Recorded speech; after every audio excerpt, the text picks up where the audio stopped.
पूरी क्लास एक physical exam दे रही थी और सबके फेस पे टेंशन थी क्योंकि ये टेस्ट उनकी स्ट्रेंथ चेक करने के लिए था।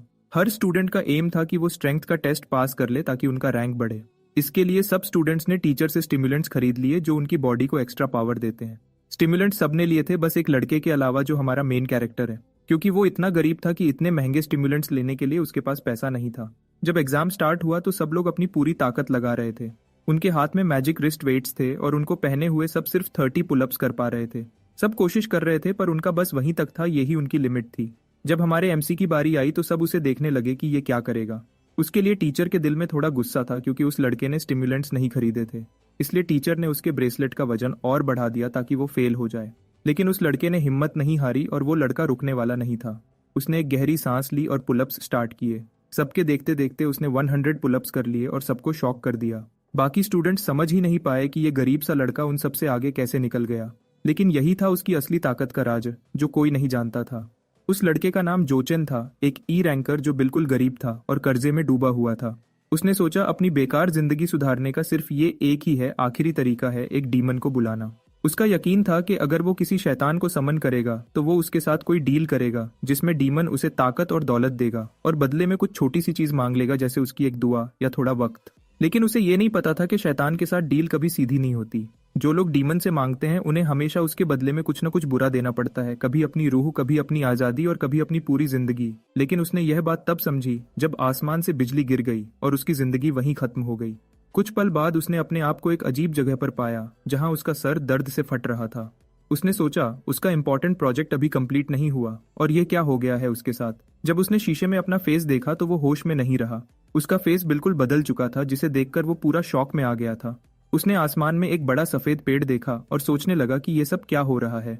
तब एक अजीब आत्मा ने उसको समन करने पर मुबारक दी और कहा कि वो उससे 3 विशेष मांग सकता है। ये सुनकर वो थोड़ा घबरा गया और समझ गया कि उसे एक दूसरी दुनिया में भेज दिया गया है।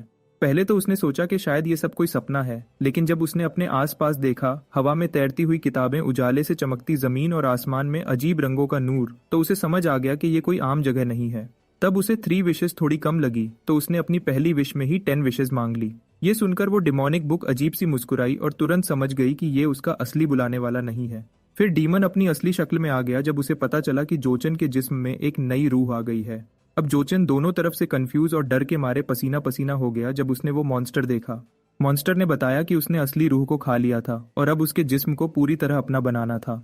तब उस लड़के को समझ आया कि उसे गलत दुनिया में भेज दिया गया है। ये सुनते ही जोचन ने तुरंत वहां से भागने की कोशिश की ताकि अपनी जान बचा सके। जैसे ही वो भागने लगता है, डीमन अपनी उंगलियां छुटकाता है और एकदम से उसके जिस्म को आग लगा देता है और उसे कहता है कि कॉन्ट्रैक्ट तोड़ने का ख्याल भी उसको नरक जैसी सजा देगा। उसकी चीखें सड़कों पे गूंजती हैं और डीमन सोचता है कि अब यह बकवास खत्म करने का वक्त है, क्योंकि यह लड़का सच में उतना ही बेचारा है जितना उसने सोचा था। तभी हमारा कॉर्पोरेट बैकग्राउंड वाला हीरो एक आइडिया सोचता है। वो कहता है कि ये कॉन्ट्रैक्ट तोड़ना नहीं कहलाता, तुम्हारी दी हुई सजा ही मुझे अपना हिस्सा पूरा करने से रोक रही है। यानी अगर डीमन खुद अपनी सजा से मुझे रोक रहा है तो गलती मेरी नहीं, उसकी है। एक इंसान को अपने साथ डील करते देख डीमन हैरान हो जाता है। फिर जोचन मुस्कुराता है, बोलता है कि अगर ये पॉसिबल होता तो वो पहले ही उसके जिस्म पे कब्जा कर चुका होता। वो कॉन्फिडेंस से कहता है कि ये बस उसकी विल पावर का टेस्ट था और उसने खुद को काफी लायक साबित किया। उसकी ये बड़ी बड़ी बातें डीमन को हंसी छुड़ा देती हैं और वो कहता है कि ये पहला इंसान है जिसने शैतान के साथ डील करने का सोचा भी। तभी अचानक उसको कॉन्ट्रैक्ट साइन करने का मौका मिलता है और डीमन मान जाता है कि अगर वो एक भी विश पूरी कर ले तो उसको एक नई शुरुआत देगा। लेकिन ये बदमाश अपनी पहली विश में ही 1000 और विशेष मांग लेता है। अब डीमन हंसकर उसे बोलता है, वैसे भी अब तुम्हारे पास कोई रास्ता नहीं है तो वैसे भी मरने वाला है। कोई रास्ता न देखते हुए वो मजबूरन अपने नए बॉस को बोलता है कि डील पक्की है। वो अपनी रूह को दांव पे लगा के कॉन्ट्रैक्ट साइन कर देता है। अगली सुबह वो आखिरकार अपने अपार्टमेंट पहुंचता है और उसकी हालत ऐसी होती है जैसे वो सारी रात कुत्तों से लड़के आया हो। उसका नया बॉस डीमन कॉन्ट्रैक्ट खत्म होते ही उसको छोड़ के भाग जाता है, लेकिन वो फैसला करता है कि अब चुपचाप सह लेगा, क्योंकि अब तो वो वैसे भी गुलाम जैसा है। जब वो अपार्टमेंट में दाखिल होता है और देखता है कि पूरा घर टूटा फूटा है और घर खाली होता है, फिर अचानक उसको एक खून से लिखा हुआ कर्ज का नोट मिलता है और वो सोचता है कि उसके परिवार के साथ क्या बकवास चल रही है। तभी उसे पीछे से एक जोर की आवाज सुनाई देती है और उसका सर एक मेटल बैट से ठोक दिया जाता है। जो आदमी अंदर आया था वो उस पर चिल्लाता है कि उसने उसके कॉल्स क्यों इग्नोर किए, लेकिन उस आदमी का साथी उसको कहता है कि लड़के को मारो मत। उसका दोस्त चेतावनी देता है कि यह लड़का खतरनाक हो सकता है क्योंकि वो एक ऑरेकल यानी फ्यूचर का ज्ञान रखता है। कंफ्यूजन और गुस्से में जोचन उन आदमियों से पूछता है कि यह लोग हैं कौन। तभी एक गोल्डन हेयर्स वाला बांडा बड़े अदब से उसके सीने पे एक ब्रूटल किक मारता है और उससे पूछता है कि उसकी बेकार माँ कहाँ है। फिर वो उस पे भड़कता है कि उसकी बेवकूफ माँ अपने इस निकम्मे बेटे के कर्जे चुकाने के लिए खुद को जला रही है, और वो उसको और उसकी माँ दोनों को कहता है कि तुम लोग सिर्फ ऑक्सीजन वेस्ट कर रहे हो। ये सुनते ही अचानक जो को अपने बचपन का वक्त याद आता है जब उसने अपनी माँ से कहा था कि वो अब लूजर नहीं रहना चाहता। उसने एक बुरा सपना देखा था जहाँ उसकी माँ इतना काम करती थी कि थक के मर जाती है, और वो दिल में डर रहा था कि शायद एक दिन ये सच न हो जाए। फिर उसने माँ से पूछा कि अगर वो ऑरेकल न बन सका तो क्या होगा तभी। उसकी माँ ने बस छोटे चैन को कहा कि चिंता बंद करो। उसके माँ ने कहा कि चाहे पूरी दुनिया डूब जाए वो हमेशा उसके साथ रहेगी और उसको अपने आप पे भरोसा रखना चाहिए। अब वापस प्रेजेंट में वो पूरा जोश में आ जाता है और एकदम बिजली की तेजी से गोल्डन हेयर्स वाले के मुंह पे पंच मार देता है। जो ने एक जबरदस्त किक मारा, हवा हिल गई जैसे कोई धमाका हुआ हो और बदमाश एकदम उड़कर दूर जा गिरा। उसका पार्टनर चीख कर बोला, अरे रुक जा, उसे मार मत डाल, लेकिन देर हो चुकी थी। धूल उड़ती है और सब लोग देखते हैं कि उसका जिस्म हवा में से सीधा जमीन पर जा पटका। जब धूल छंटती है उसका चेहरा इतना बुरा लगता है कि प्लास्टिक सर्जरी भी उसे ठीक नहीं कर सकती। ये देखकर बाकी दो गूंस एक दूसरे को घूर कर देखते हैं। उन्हें यकीन नहीं होता कि एक ई रैंक लड़का इतना पावरफुल हो सकता है। उन्हें लगता है कि जो ने अभी के अभी कोई ब्रेक थ्रू कर लिया है, जैसे उसकी शक्ति बढ़ गई हो। जो उन्हें अपनी ठंडी और तेज नजर से देखता है और कहता है, अपने गंदे मुंह बंद करो। गूंस डिसाइड करते हैं कि इस छोटे को सबक सिखाना जरूरी है। एक गून जॉन से कहता है, चलो इसके पैर तोड़ते हैं ताकि समझ आए बड़े लोगों से पंगा लेना क्या होता है। जो समझ जाता है कि वो लोग उसकी पावर के बारे में बात कर रहे हैं और उसे एहसास होता है कि वो इनसे लेवल में नीचे है। जून अपनी लोहे की पाइप उठाकर ऊपर से पूरी ताकत से स्विंग करता है।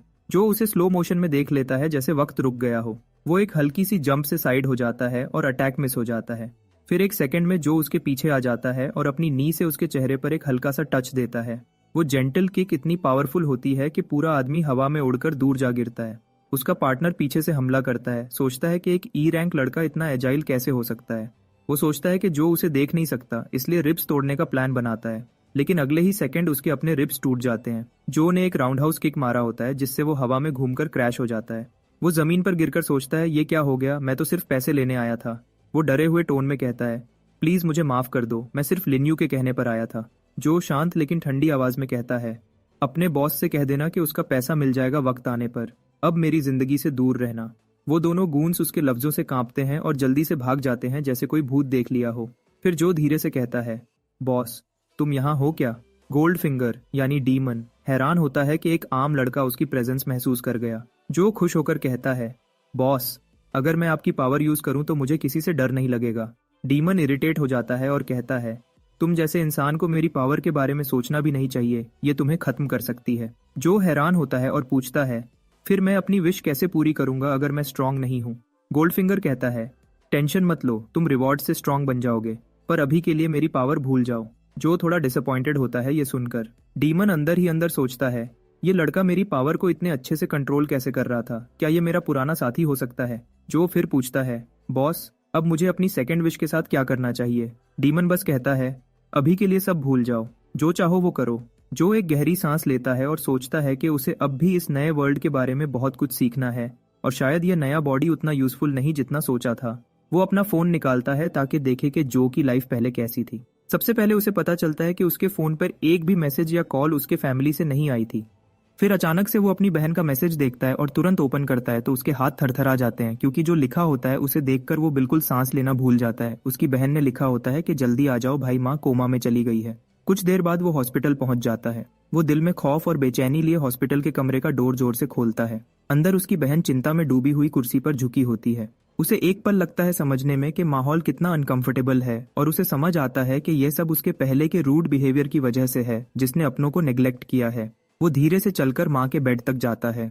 वो औरत जो बेड पर पड़ी है उसे देखकर उसका दिल टूट जाता है, क्योंकि वो उसकी माँ है। उसकी हालत देखकर वो शॉक में आ जाता है, क्योंकि उसके दिमाग में माँ की एक बिल्कुल अलग तस्वीर होती है, एक जिंदा दिल और स्ट्रांग औरत। लेकिन अब वो बिल्कुल कमजोर और बेजान सी लग रही थी। अब उसके दिमाग में सिर्फ एक सवाल घूमता है, क्या ये सब जो की वजह से हुआ? वो गिल्टी के साथ बहन से माफी मांगता है और पूछता है, माँ कैसी है? लेकिन बहन के फेस पर एक कड़वी मुस्कुराहट होती है। वो उसे गुस्से से बोलती है, अब कौन से लेम एक्सक्यूजेस दोगे। वो उसे उसके पुराने सब बहाने याद दिलाती है, ट्रेनिंग डीमंस और वो सब स्टूपिड वजह हैं। और अचानक बहन फट पड़ती है और चिल्लाती है कि तुम माँ से मिलने तक नहीं आए, और माँ जो तुम्हारे लोन्स चुकाने के चक्कर में अपनी जान तक दांव पे लगा चुकी है। वो चुप हो जाता है जब बहन बोलती है, माँ लगभग मर गई थी क्योंकि तुम्हारे कर्जों के पैसे चुकाने के बाद उनके पास हॉस्पिटल का बिल देने के पैसे तक नहीं बचे थे। बहन सब गुस्सा निकालकर शांत होती है और फिर उसके हाथ में एक कार्ड देती है, कहती है इसमें 6 महीने के तुम्हारे खर्चे हैं, अब माँ का ख्याल वो खुद रखेंगे।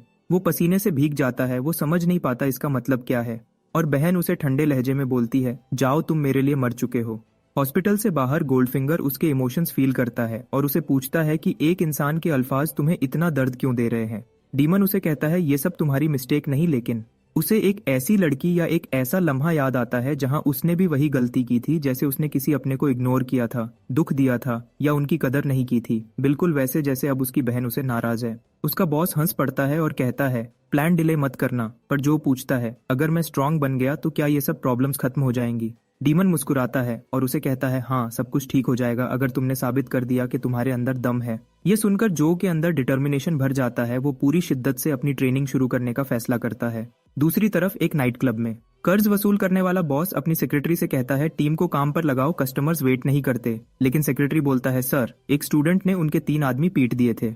बॉस का चेहरा बदल जाता है। उसे याद आता है कि उसके आदमी ने पेमेंट लेने की कोशिश डेडलाइन से पहले की थी और उसकी रेपुटेशन खराब कर दी। सेक्रेटरी कहता है, मैं उनको पनिशमेंट दे दूंगा, लेकिन फिर बोलता है, प्रॉब्लम यह है सर कि उस स्टूडेंट ने उन लोगों को हराया जो उससे लेवल में काफी ऊपर थे। बॉस का पूरा ध्यान अब उस स्टूडेंट पे चला जाता है। वो तुरंत रिपोर्ट पकड़ लेता है जिसमें जो का प्रोफाइल होता है। वो सोचता है कि ये लड़का उतना सिंपल नहीं जितना दिखता है, क्योंकि कोई स्किल भी लेवल 2 से लेवल 3 को हराने के लिए काफी नहीं होती। आखिर में वो अपनी सेक्रेटरी को ऑर्डर देता है कि उस लड़के पर नजर रखो। अगली सुबह जो अब दर्द में डूबा नहीं होता, बल्कि अपने आप को बेहतर बनाने के रास्ते पर निकल चुका है। सुबह की जॉगिंग असल में उसके नए इरादे और बदलने की निशानी है। हमारा हीरो सुबह जॉगिंग कर रहा होता है, तभी उसका फ्रेंडली नेबर उसे सप्लीमेंट्स का एक अच्छा डील ऑफर करता है। लेकिन वो हंसते हुए कहता है, मैं बाद में आऊंगा अंकल। वो बूढ़ा आदमी उसे देखकर कहता है, लगता है बेटा को गर्लफ्रेंड मिल गई है, तभी इतना एनर्जेटिक लग रहा है। हॉस्पिटल से डिस्चार्ज होने के बाद जो ने पूरा टाइम अपने बॉडी को समझने और स्ट्रांग बनने में लगाया होता है, उसके साथ वो हर जगह से इन्फॉर्मेशन भी इकट्ठा करता है। उसे मालूम पड़ता है कि जिन लोगों के पास पावर्स होती हैं उन्हें ऑरेकल्स कहा जाता है, और वो इसलिए कर्जे में डूब गया क्योंकि स्ट्रांग बनने के सप्लीमेंट्स कर्ज लेकर खरीदता है जो इतने महंगे हैं जैसे किडनी बेचनी पड़ जाए। वो नहीं जानता कि इन सप्लीमेंट्स की लिमिट क्या है, लेकिन कुछ दिन की ट्रेनिंग और थोड़े ड्रग्स से ही उसका बॉडी काफी मस्कुलर लगने लगता है। जैसे ही वो ये सब सोच रहा होता है, तभी उसका फोन बजता है। फोन उठाते ही दूसरी तरफ से कोई चीख कर बोलता है कि वो टीचर के कहने के बावजूद स्कूल लौटकर क्यों नहीं आया। ये सुनते ही जो को याद आता है कि वो उन सबको पूरी तरह भूल गया था। अगले दिन स्कूल में उसे पता चलता है कि यहाँ टोटल 6 रैंक्स होती हैं, ए से लेकर ई तक, और हर रैंक के टॉप लेवल तक पहुंचने के बाद ही अगले रैंक में जा सकते हैं, जो एक बहुत मुश्किल प्रोसेस होता है। इसी रीजन से दुनिया 5 लेयर्स में बनती है, जहां ई रैंक वाले और नॉर्मल लोग सबसे बाहर के लेयर में रहते हैं और डी रैंक वाले थोड़ा अंदर के जोन में। अपने आप को लोएस्ट टीयर समझकर जो डिसाइड करता है कि उसे जल्दी से स्ट्रांग बनना होगा ताकि वो मिडिल लेयर्स में पहुंच सके। तभी कोई पीछे से आकर उसके सर पे जोर से मार देता है और उसके तरफ हंस कर देखता है। उसका दोस्त मजाक में कहता है कि ये लड़का तो इतना वीक लग रहा है कि हम दोनों इसे आसानी से पीट सकते हैं। ये सुनकर जो के अंदर अजीब से फीलिंग आती है कि आज भी ऐसे बांडर टाइप लोग दुनिया में हैं। तभी टीचर क्लास में आता है और सब चुप हो जाते हैं। बाद में बाहर वो स्ट्रेचिंग करता है और सोचता है कि अभी तक उसकी स्कूल लाइफ काफी ठीक चल रही है। तभी पीछे से कोई उसे बुलाता है। थोड़ी देर बाद बुगर गाय यानी क्लास का थोड़ा फनी सा लड़का ये देखकर शॉक में पड़ जाता है कि जो उनके क्लास के सबसे स्ट्रांग लड़के से लड़ रहा है। उसका दोस्त ज्यादा सरप्राइज नहीं होता क्योंकि वो पहले भी जो को लड़ते देखता रहा है। बुली गुस्से में बोलता है कि जो ज्यादा अक्कड़ दिखाने लगा है सिर्फ इसलिए क्योंकि उसके रिटन एग्जाम्स में अच्छे मार्क्स आए हैं। वो कहता है कि ऑरेकल की असली वैल्यू उसकी फिजिकल पावर से होती है और जो की लेवल 1 स्ट्रेंथ बिल्कुल बेकार है। ये सुनकर जो का दोस्त बोलता है कि तू भी तो लेवल 1 का कचरा ही है। बुली गुस्से में आकर जोर से जो को पंच मार देता है। जो आसानी से उसका हाथ पकड़ लेता है और उसका रिस्ट घुमाकर पूछता है, क्या आप बोल चुके हो। बुली शॉक में पड़ जाता है कि ये लड़का उससे ज्यादा स्ट्रांग कैसे हो गया और सोचता है क्या जो पहले से लंबा भी हो गया है। फिर जो उसके अपने वर्ड्स उसे वापस देकर कहता है कि स्ट्रेंथ ही सब कुछ होती है और प्यार से पूछता है, क्या मैं तेरा फेस तोड़ दूं। वो लड़का डर जाता है और पसीना पसीना हो जाता है। सोचता है कि अब तो मैं जरूर पिटने वाला हूँ। तभी कोच आता है और गुस्से में चिल्लाता है कि जो ने वापस क्लास में प्रॉब्लम शुरू कर दी है। कोच इरिटेट होकर कहता है, क्या तुम झगड़ा करने वापस आए हो। जो इनोसेंट फेस बनाता है और कहता है कि हम तो सिर्फ मजाक कर रहे थे। बुली अपना हाथ छुड़ाकर उसे कहता है कि मुझे छोड़ दे। जब सब शांत हो जाते हैं तो कोच एक लास्ट वार्निंग देता है और सबको लाइन में लगने का ऑर्डर देता है। थोड़ी देर बाद सब स्टूडेंट्स पुलअप बार के पास जमा हो जाते हैं और कोच जीजिया उन्हें मोटिवेट करने लगता है कि अगर टूर्नामेंट में अच्छे रिजल्ट्स आए तो स्कूल का नाम रोशन होगा और एलीट एकेडमीज के दरवाजे खुलेंगे। स्पीच के एंड में वो अपने मिरेकल सप्लीमेंट्स का प्रमोशन शुरू कर देता है जैसे कोई छोटा मोटा स्कैम बेच रहा हो। चैलेंज स्टार्ट होता है और बुली एक ही ट्राई में 50 पुलअप्स मार देता है। अब चैलेंज ऑफिशियली शुरू होता है। ये देखकर क्लास रिप्रेजेंटेटिव के चेहरे पर बिल्कुल भी इंप्रेस होने जैसा एक्सप्रेशन नहीं थे। उसने थोड़ा सार्कास्टिक अंदाज में बोला, ये टेस्ट तो किसी टिकटॉक चैलेंज जैसा लग रहा है, सीरियस एग्जाम जैसा नहीं लग रहा। तभी पीछे से उसे एक आवाज आई। किसी ने उससे पूछा कि आर यू ओके, और वो आवाज जो की होती है। ये सुनते ही क्लास रिप्रेजेंटेटिव ने उसे बताया कि वो थोड़ी परेशान थी क्योंकि जो ने कई दिन से उसके मैसेजेस इग्नोर किए थे। जो ने तुरंत मुस्कुराते हुए बात कवर करने की कोशिश की और बोला, नहीं वो बस थोड़ी क्यूरियस थी मेरे बारे में। लेकिन फिर उसने जेंटली उससे रीअश्योर किया कि कुछ भी सीरियस नहीं हुआ, मतलब उसके साथ कोई प्रॉब्लम नहीं हुई। फिर टॉपिक बदलने के लिए उसने पूछा कि वो टीचर के सप्लीमेंट्स खरीदने से मना क्यों करता है। तो जो ने सीधा जवाब दिया, क्योंकि मेन बिल्कुल ब्रोक हूँ, मतलब उसके पास पैसे नहीं है।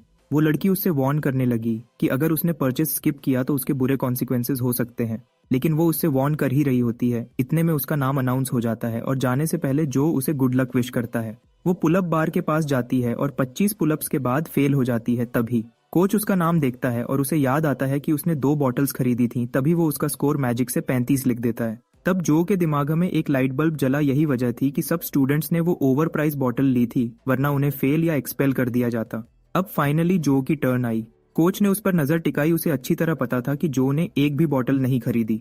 उसके चेहरे पर एक ट्विस्टेड स्माइल आई। उसने सोचा आज इस लड़के को सबक सिखाना चाहिए। तभी जो ने बार और रिस्ट गार्ड्स को ध्यान से देखा। पहली नजर में उसे सब नॉर्मल लग रहे थे, लेकिन उसे महसूस हुआ कि जरूर कोई ट्रिक छुपी गई है। जैसे ही उसने बार को पकड़ा, उसकी आंखें शॉक से खुल गईं। उसने महसूस किया कि उसकी बॉडी अचानक हैवी हो गई है। तब समझ गया कि गार्ड्स के अंदर वाले क्रिस्टल्स वेट बढ़ा रहे हैं। फिर भी उसने गिव अप नहीं किया।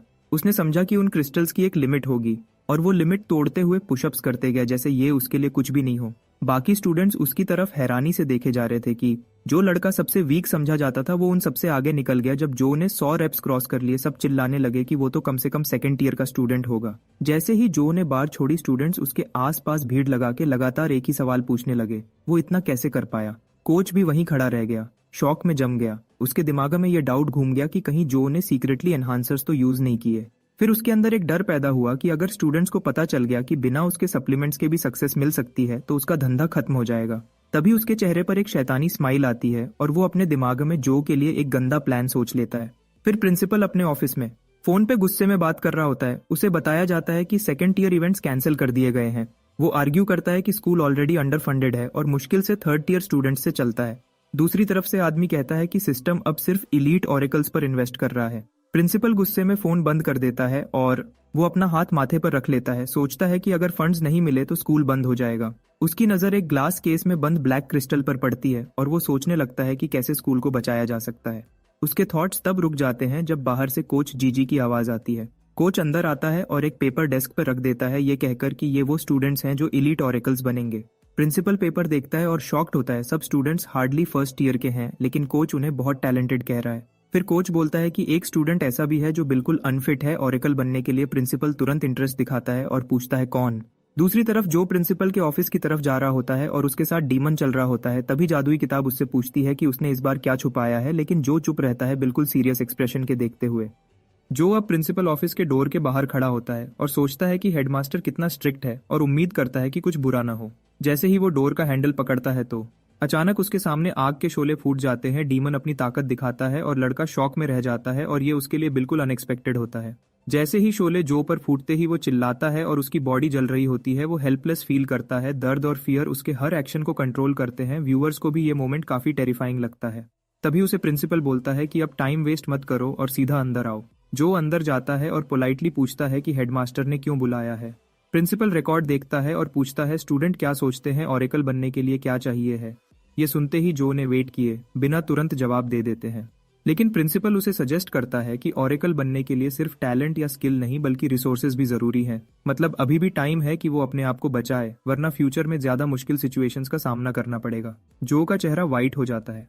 प्रिंसिपल उसे समझाता है कि ओरेकल डेवलप करना बहुत महंगा है और इंसिस्ट करता है कि जो एक गरीब लड़का है जो सरवाइव नहीं कर सकेगा। फिर प्रिंसिपल डिसाइड करता है जो स्टूडेंट्स फाइनेंशियली या स्किल वाइज स्ट्रांग नहीं है उनको ओरेकल प्रोग्राम से निकाल देना चाहिए ताकि रिसोर्सेज वेस्ट न हो। ये सुनकर जो को सिचुएशन समझने के लिए कुछ सेकंड्स लगते हैं, जबकि दूसरी तरफ डीमन अपने थॉट्स और प्लान्स के बारे में सोच रहा है होता है। जो को अब रियलाइज होता है कि क्रिस्टल ही वो ऑब्जेक्ट है जो शायद ओरेकल बनने या किसी पावर को अनलॉक करने के लिए जरूरी है। फिर साथ ही डीमन उसे कहता है क्रिस्टल को ग्रैब करो। जो फिर जादुई किताब से क्वाइटली कहता है वो खुद क्रिस्टल ले ले, लेकिन डीमन उसे रिमाइंड करवाता है कि सिस्टम या रूल्स के हिसाब से किसी और का एक्शन भी जरूरी है। जो रुकता है और सोचता है कि मिड सिटी जोन में एंटर करना जरूरी है क्योंकि वहां वो एक्सपेल नहीं हो सकेगा। तब उसे याद आता है कि अभी तक कोई भी स्टूडेंट E2 लेवल से आगे नहीं गया। जो डीमन से पूछता है कि क्या वो रिवॉर्ड डिसाइड कर सकता है क्योंकि जो अपनी प्लानिंग और कंट्रोल मेंटेन करना चाहता है। तभी डीमन को समझ आ जाता है जो क्या प्लान कर रहा है। जो उसे डिक्लेयर करता है कि उसे बैरो पावर स्किल चाहिए, मतलब ये स्किल बहुत रेयर और पावरफुल होती है। तभी गोल्डफिंगर शाउट करता है कि उसकी ये चॉइस डेंजरस है, लेकिन जो स्टिल रिस्क लेने के लिए रेडी है ताकि वो एक्सपेल न हो जाए। अब जो धीरे से लेकिन पूरी हिम्मत के साथ बोलता है कि अगर वो स्कूल से एक्सपेल हो गया तो डीमन की विश कभी पूरी नहीं होगी, इसलिए वो डिमांड करता है कि कर्स्ड बुक उस पर भरोसा करे। डीमन थोड़ा घबरा जाता है, पर जो की आंखों में जो कॉन्फिडेंस है उससे लगता है कि वो मजाक नहीं कर रहा होता। गोल्डफिंगर बहुत मुश्किल से अग्री करता है और कहता है जो भी होगा अब से उसकी रिस्पॉन्सिबिलिटी नहीं है। तभी अचानक ग्लोइंग पैनल जो से ये कंफर्म करती है कि क्या वो बोरो पावर स्किल लेना चाहता है। तब जो बिना हेजिटेशन के हाँ कर देता है, मतलब वो पूरी तरह रेडी होता है रिस्क लेने के लिए। जब जो अपनी नई पावर एक्सेप्ट करता है तभी प्रिंसिपल उसकी सोच तोड़ देता है। वो गुस्से में उससे पूछता है कि क्या उसने कोई फाइनल बात कहनी है। तब जो फर्मली कहता है प्रिंसिपल पहले लेवल चेक करे फिर डिसाइड करे। प्रिंसिपल थोड़ा थका हुआ सा हेड शेक करता है, जैसे कह रहा हो ये लड़का समझता ही नहीं, लेकिन फिर भी वो अपना हाथ आगे बढ़ाता है ताकि जो का लेवल चेक कर सके। कॉन्टैक्ट पर प्रिंसिपल नोटिस करता है जो की स्ट्रेंथ रिकॉर्ड से ज्यादा है, लेकिन स्कूल में स्टे करने के लिए इनफ नहीं है। जो आइज क्लोज करता है और रियलाइज करता है ये लास्ट चांस है और डेस्परेटली स्टार एनर्जी एब्जॉर्ब करने की कोशिश करता है। उस मोमेंट जो अपनी सारी एनर्जी कॉन्सेंट्रेट करता है और उसके बॉडी से एक प्योर ऑरा निकलने लगता है, जैसे एक स्ट्रॉन्ग लाइट या पावर वेव उसके अंदर से बाहर आ रही हो। उसका चेहरा सीरियस होता है और लगता है कि वो अपनी लिमिट तोड़ रहा है। प्रिंसिपल शॉक हो जाता है। इवन डीमन भी सरप्राइज्ड होता है। वो सोचता है ये कैसे हो गया, उसकी पावर तो मेरी दी हुई एनर्जी से भी ज्यादा है। प्रिंसिपल एकदम पीछे हट जाता है शॉक में। उसके चेहरे पे कंफ्यूजन और डिसबिलीफ होता है। वो समझ नहीं पाता कि अभी अभी क्या हुआ। जो की पावर देखकर उसका दिमाग हिल जाता है, जैसे उसने कुछ असंभव देख लिया हो। प्रिंसिपल के दिमाग में एकदम से क्लिक होता है और वो समझ जाता है कि जो ने अभी अभी ब्रेक थ्रू कर लिया है, मतलब उसने अपना लेवल तोड़कर 4th लेवल तक रीच कर लिया है, जो चीज उसके स्कूल में कभी किसी स्टूडेंट ने नहीं की थी। ये देखकर प्रिंसिपल थोड़ा पैनिक होता है, पर फिर खुद को संभालता है।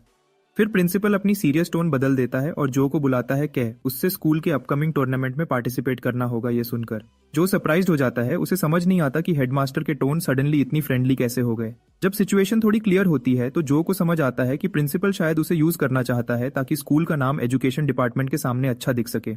उसी लम्हे प्रिंसिपल खुद मान लेता है कि स्कूल के हालात खराब हैं और उसने यूजलेस स्टूडेंट्स को निकालने का प्लान बनाया था। फिर वो जो से माफी मांगता है कि उसने उसे भी उस मैस में फंसा दिया था। उसके बाद प्रिंसिपल उसे फुल स्कॉलरशिप देने का वादा करता है और हर वीक उसे 6 बॉटल सप्लीमेंट्स देने का भी कहता है। फिर प्रिंसिपल सबको क्लियर कह देता है कि अब जो को स्कूल को रिप्रेजेंट करना ही होगा क्योंकि एकेडमी का फ्यूचर अब उस पर डिपेंड करता है। ये बात सुनकर जो को प्रिंसिपल की डेस्परेशन समझ आती है और वो अपना चांस लेते हुए पूछता है कि क्या वो शेल्फ पर रखा ब्लैक क्रिस्टल ले सकता है। प्रिंसिपल उसे एक्सप्लेन करता है कि वो ब्लैक स्टार क्रिस्टल से बना हुआ है जो ओल्ड प्रिंसिपल लेकर आए थे और ये स्कूल के फेथ और ऑनर का सिंबल है। फिर उसने थोड़ी देर सोचकर कहा कि अगर स्कूल ही बंद हो गया तो सिंबल का क्या फायदा, और क्रिस्टल देने के लिए मान गया। जो ने कॉन्फिडेंट टोन में कहा कि वो पूरी जान लगा देगा और टूर्नामेंट जीतकर दिखाएगा। प्रिंसिपल ने तब टॉपिक बदलते हुए उससे पूछा कि वो इतना स्ट्रांग कैसे हो गया है।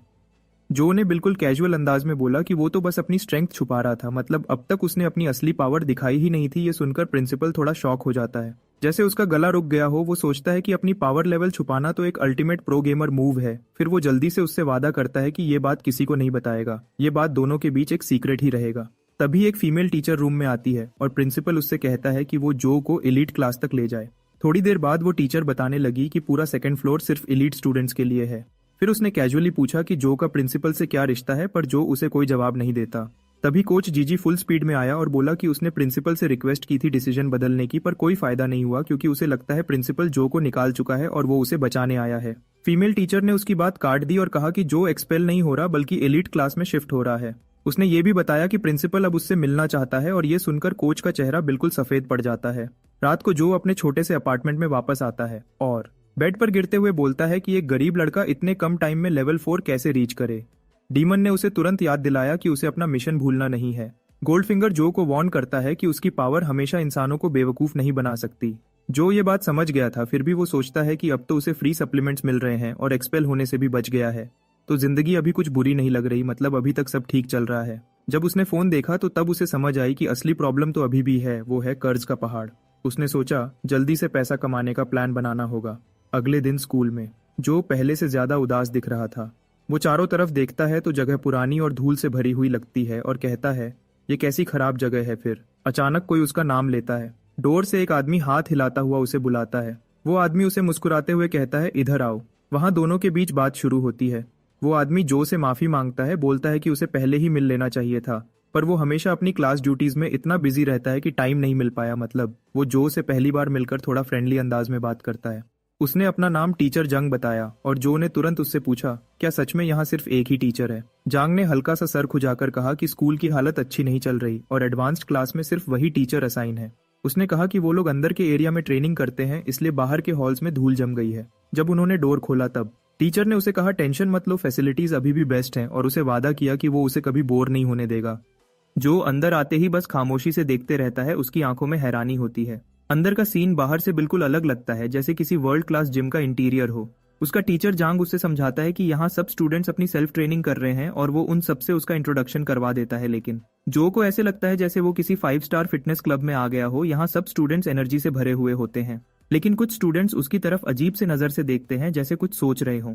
टीचर सबको बुलाता है और कहता है कि नए स्टूडेंट से मिल लो। तब जो पोलाइटली सबको नमस्ते करता है और रिस्पेक्ट से उनसे पेश आता है ताकि उनपे उसका अच्छा इंप्रेशन पड़ सके। तभी पीछे से एक रेड हेयर वाला लड़का बदतमीजी करता है। वो अपने हाथ को फोल्ड करके मुस्कुराता है और जो का मजाक उड़ाकर कहता है कि एक्टिंग बंद करो और मान लो तुम यहाँ अपनी पावर से नहीं बल्कि किसी रेफरेंस से आए हो। ये सुनते ही टीचर तुरंत गुस्सा हो जाता है और उस लड़के को डांटता है। कहता है जो सिर्फ अपनी स्किल के दम पर ट्रांसफर हुआ है। लेकिन वो लड़का जिसका नेम विनहाओ है वो बात नहीं मानता और उसकी आंखें तेज हो जाती हैं जैसे किसी शिकार को देख रहा हो, और वो जो को फाइट के लिए चैलेंज कर देता है। ये सुन के बाकी स्टूडेंट्स एक्साइटेड हो जाते हैं क्योंकि काफी टाइम बाद कोई युद्ध होने वाला है और सब गॉसिप करने लगते हैं। एक ब्राउन हेयर वाला लड़का पीछे से पूछता है क्या हो रहा है, तो एक पिंक हेयर वाली लड़की बताती है कि फाइट होने वाली है। ये सुनकर लड़का और इंटरेस्टेड हो जाता है और पूछता है ये नया ट्रांसफर होने वाला स्टूडेंट कौन है। टीचर जो को कहता है कि चैलेंज एक्सेप्ट मत कर ले, लेकिन जो बिना सोचे तुरंत एक्सेप्ट कर लेता है। जो बिल्कुल शांत अंदाज में कहता है कि उसे फाइट से कोई प्रॉब्लम नहीं है, बस एक शर्त है, लीथल फोर्स मतलब मार देने वाली या जानलेवा पावर यूज नहीं होगी, यानी दोनों सिर्फ प्रैक्टिस फाइट करेंगे बिना किसी को सीरियस चोट पहुंचाए। उस वक्त स्कूल ऑफिस में प्रिंसिपल गुस्से से फट पड़ता है। वो चीख कर पूछता है क्या नया लड़का आते ही लड़ाई झगड़े शुरू कर गया है। मतलब उसे यकीन नहीं हो रहा कि जो ने सच में क्लास ज्वाइन करते ही फाइट एक्सेप्ट कर ली। टीचर प्रिंसिपल को फोन पे समझाता है कि जो ने विनहाउ का चैलेंज एक्सेप्ट कर लिया है। फाइट के सीन में दोनों एक दूसरे के सामने खड़े हैं, दोनों के बॉडीज से एक स्ट्रॉन्ग ऑरा निकल रही है।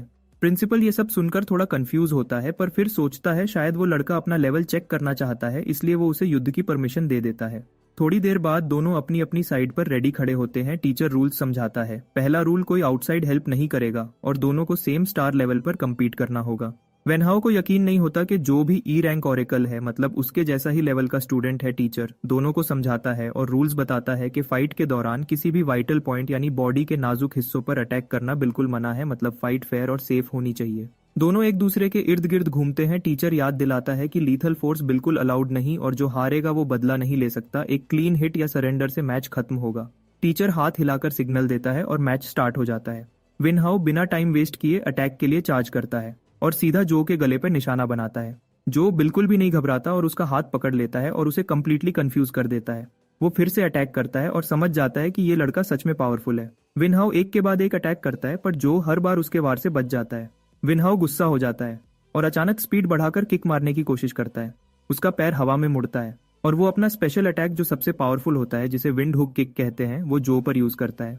जो तुरंत अपने हाथ से उसके अटैक को ब्लॉक कर लेता है, मतलब उसने वेनहाउ का किक रोक लिया। रेड हेयर लड़का यानी वेनहाउ मुस्कुराता है। उसे लगता है कि अब मैच खत्म हो गया है, मतलब वो समझता है कि अब जो हार चुका है और वो जीत गया है। लेकिन इसी पोजीशन में जो अचानक एक तेज किक उसके गले की तरफ मार देता है। वो लड़का तुरंत संभलने की कोशिश करता है और हैरान होकर सोचता है ये बंदा मार्शल आर्ट्स कैसे जानता है। गिरने से पहले वो अपने आप को संभालता है और सोचता है अब सिर्फ एक ही चीज मैटर करती है और वो है अपना फेस बचाना। लेकिन जैसे ही वो मुड़ता है, जो शांति से उसकी नाक पर बंद मुट्ठी से एक हल्का टैप करता है और हल्की सी मुस्कान के साथ जो पूछता है क्या इसका मतलब ये जीत गया। वेनहाउ वहीं हैरानी में जम जाता है। मैदान में खड़े सब लोग कुछ पल के लिए बिल्कुल शांत हो जाते हैं जब तक टीचर जोंग ऑफिशियली अनाउंस नहीं करता कि विनर कौन है। वेनहाउ यकीन नहीं कर पाता कि वो वाकई हार गया है। सब लोग मैच के रिजल्ट से शॉक हो जाते हैं, उन्हें लगता है हमारा लड़का बहुत ज्यादा स्ट्रांग है। वहीं जो सोचता है मैच बहुत जल्दी खत्म हो गया, लेकिन फिर भी उसने कुछ सीख लिया और फिर वेनहाउ से पूछता है उसे अब कोई कंप्लेन तो नहीं। मैच देखकर कोच को अपनी आंखों पर यकीन नहीं होता, क्योंकि वेनहाउ एक एलीट स्टूडेंट है जिसे प्रोफेशनल ट्रेनिंग मिली है, और फिर भी वो हार गया एक ऐसे लड़के से जो अभी एलीट क्लास में प्रमोट हुआ है। कोच सोचता है कि इस लड़के में कुछ खास हिडन टैलेंट है, इसी वजह से प्रिंसिपल ने कहा था उसे स्पेशल ट्रीटमेंट दो। अचानक प्रिंसिपल खुद आता है और हमारे लड़के को मुबारकबाद देता है और कहता है मेरे साथ चलो, मुझे तुमसे एक जरूरी बात करनी है। पिंक बालों वाली लड़की ये देखकर बिल्कुल हैरान रह जाती है और पीले बालों वाला लड़का कहता है हमें अपनी टीम में ऐसे बंदे की जरूरत है जैसे जो है। प्रिंसिपल उससे पूछता है क्या तुम्हें एलीट क्लास पसंद है, तो वो कहता है स्टूडेंट्स ज्यादा ओवर एक्साइटेड हैं, इसके अलावा कुछ खास नहीं। प्रिंसिपल कहता है तुम आदत डाल लोगे क्योंकि स्ट्रांग लोग हमेशा सबका ध्यान अट्रैक्ट करते हैं। फिर प्रिंसिपल उससे कहता है अपना ध्यान ट्रेनिंग पर रखो, स्कूल तुम्हारी पूरी हेल्प करेगा। ये सुनकर जो सोचता है प्रिंसिपल अब उस पर भरोसा करने लगा है। तब जो पूछता है क्या आप जानते हैं कोई ऐसा तरीका जिससे स्टूडेंट्स जल्दी पैसा कमा सकें। प्रिंसिपल कहता है अभी ट्रेनिंग पे फोकस रखो ताकि आगे चल के ज्यादा पैसा कमा सको, और अगर तुम्हारे घर पे फाइनेंशियल प्रॉब्लम हो तो स्कूल मदद करेगा। जो कहता है ऐसा कुछ नहीं है और सोचता है अब उसे कोई और रास्ता ढूंढना पड़ेगा। अगले लम्हे जब वो जिम में ट्रेनिंग कर रहा होता है तो याद करता है कि स्कूल में स्टूडेंट लोन्स के खिलाफ सख्त रूल्स हैं, इसलिए उसे संभल कर चलना होगा। वो सोचता है पैसा कमाने का कोई दूसरा तरीका सीखना पड़ेगा। तभी पीले बालों वाला लड़का सामने आता है और मैच के लिए उसकी तारीफ करता है। जो उससे पूछता है तुम कौन हो, तो वो जो से पूछता है तुम कौन हो।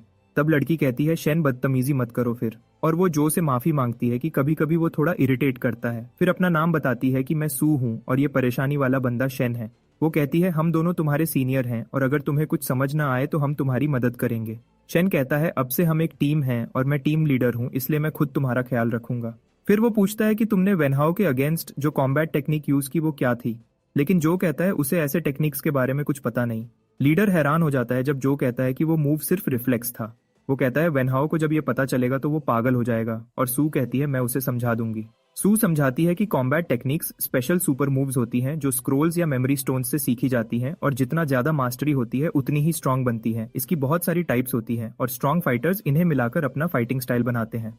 शेन कहता है वेनहाउ ने मैच में D rank combat technique use की थी जिसका नाम था हुक विंड किक। ये सुनकर जो सोचता है इसलिए वो उस किक को प्रॉपरली ब्लॉक नहीं कर पाया था, और अगर ऐसे टेक्निक्स उसके पास होती तो चांसेस और ज्यादा होते। वो पूछता है क्या ये रेयर होती है। लीडर समझाता है इनकी रैरिटी रैंक पर डिपेंड करती है। स्कूल बेसिक टेक्निक्स सिखाता है, लेकिन पावरफुल टेक्निक्स सिर्फ दो तरह से मिलती हैं, या तो कोई खरीदता है या कोई शेयर करता है, लेकिन ये बहुत महंगी होती है। आज के टाइम में एक सिंपल डी रैंक टेक्निक भी 500,000 के आसपास होती है। फिर दोनों शो ऑफ करते हुए कहते हैं कि उनके पास अपनी कॉम्बैट टेक्निक्स हैं, अगर चाहें तो दिखाएंगे। जो सोचता है ये दोनों तो बहुत अमीर लगते हैं जिनके लिए इतनी बड़ी अमाउंट कुछ भी नहीं। तब अचानक उसके दिमाग में ख्याल आता है कि ये दोनों से पूछा जाए कि क्विक पैसा कमाने के रास्ते क्या हैं। तो वो उनसे पूछता है क्या कोई फास्ट वे है पैसा कमाने का, लेकिन साथ ही वो कहता है वो कोई इलीगल काम नहीं करेगा जैसे कि बैंक लूटना। जो कि बात सुन के शेन गंजो को एक मशवरा देता है। वो उसे कहता है अगर तुझे पैसा जल्दी चाहिए तो तेरे पास सिर्फ एक ऑप्शन है, ब्लैक वाटर डिस्ट्रिक्ट। मतलब गन उसे एक ऐसी जगह के बारे में बताता है जहां लोग तेजी से पैसा कमा लेते हैं, लेकिन वो जगह सेफ नहीं होती, वहां इलीगल काम, ब्लैक मार्केट डील्स और डेंजरस लोग रहते हैं।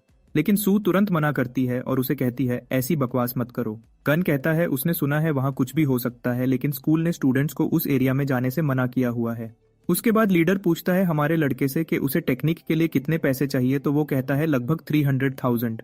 तब वो दोनों तुरंत अपने अकाउंट्स चेक करते हैं, लेकिन पता चलता है कि वो दोनों बिल्कुल कंगाल हैं। इसी दौरान हमारा लड़का सोचता है कि चाहे जो हो जाए वो स्कूल के बाद ब्लैक वाटर डिस्ट्रिक्ट जाके देखेगा, क्योंकि उसे अभी पैसा जरूरत से ज्यादा चाहिए। फिर वो मैप्स का यूज करके उस डिस्ट्रिक्ट तक पहुंचता है और सोचता है कि ये तो उसके घर के काफी करीब है। अब उसके कपड़ों से कोई नहीं समझ सकता कि वो स्टूडेंट है, क्योंकि उसने स्कूल यूनिफॉर्म नहीं पहनी होती। वो एक बॉस टाइप आदमी से पूछता है कि वो इस डिस्ट्रिक्ट के बारे में क्या सोचता है, लेकिन उसे कोई जवाब नहीं मिलता। उसके हिसाब से आउटर जोन में स्ट्रॉन्ग फाइटर्स नहीं होते और उसका पावर लेवल 4 ऑरेकल के बराबर है, इसलिए उसे लगता है कि वो यहाँ के लोगों को आसानी से हैंडल कर लेगा। वो सोचता है अगर सिचुएशन खराब हुई तो कम से कम वो सेफ भाग तो जाएगा। थोड़ा और आगे बढ़ने पर उसे लगता है कि ये एरिया सच में छोड़ा हुआ है और सोचता है क्या यही मिरेकल जोन है। लेकिन फिर अचानक उसे कुछ हल्के फुटप्रिंट्स दिखते हैं।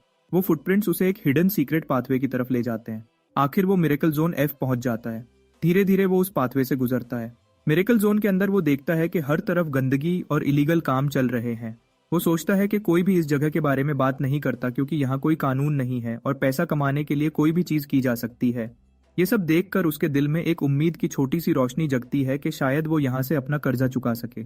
अचानक वो उन गूंज से कहता है जो उसे पीछे से फॉलो कर रहे थे कि कब तक उसका पीछा करते रहोगे।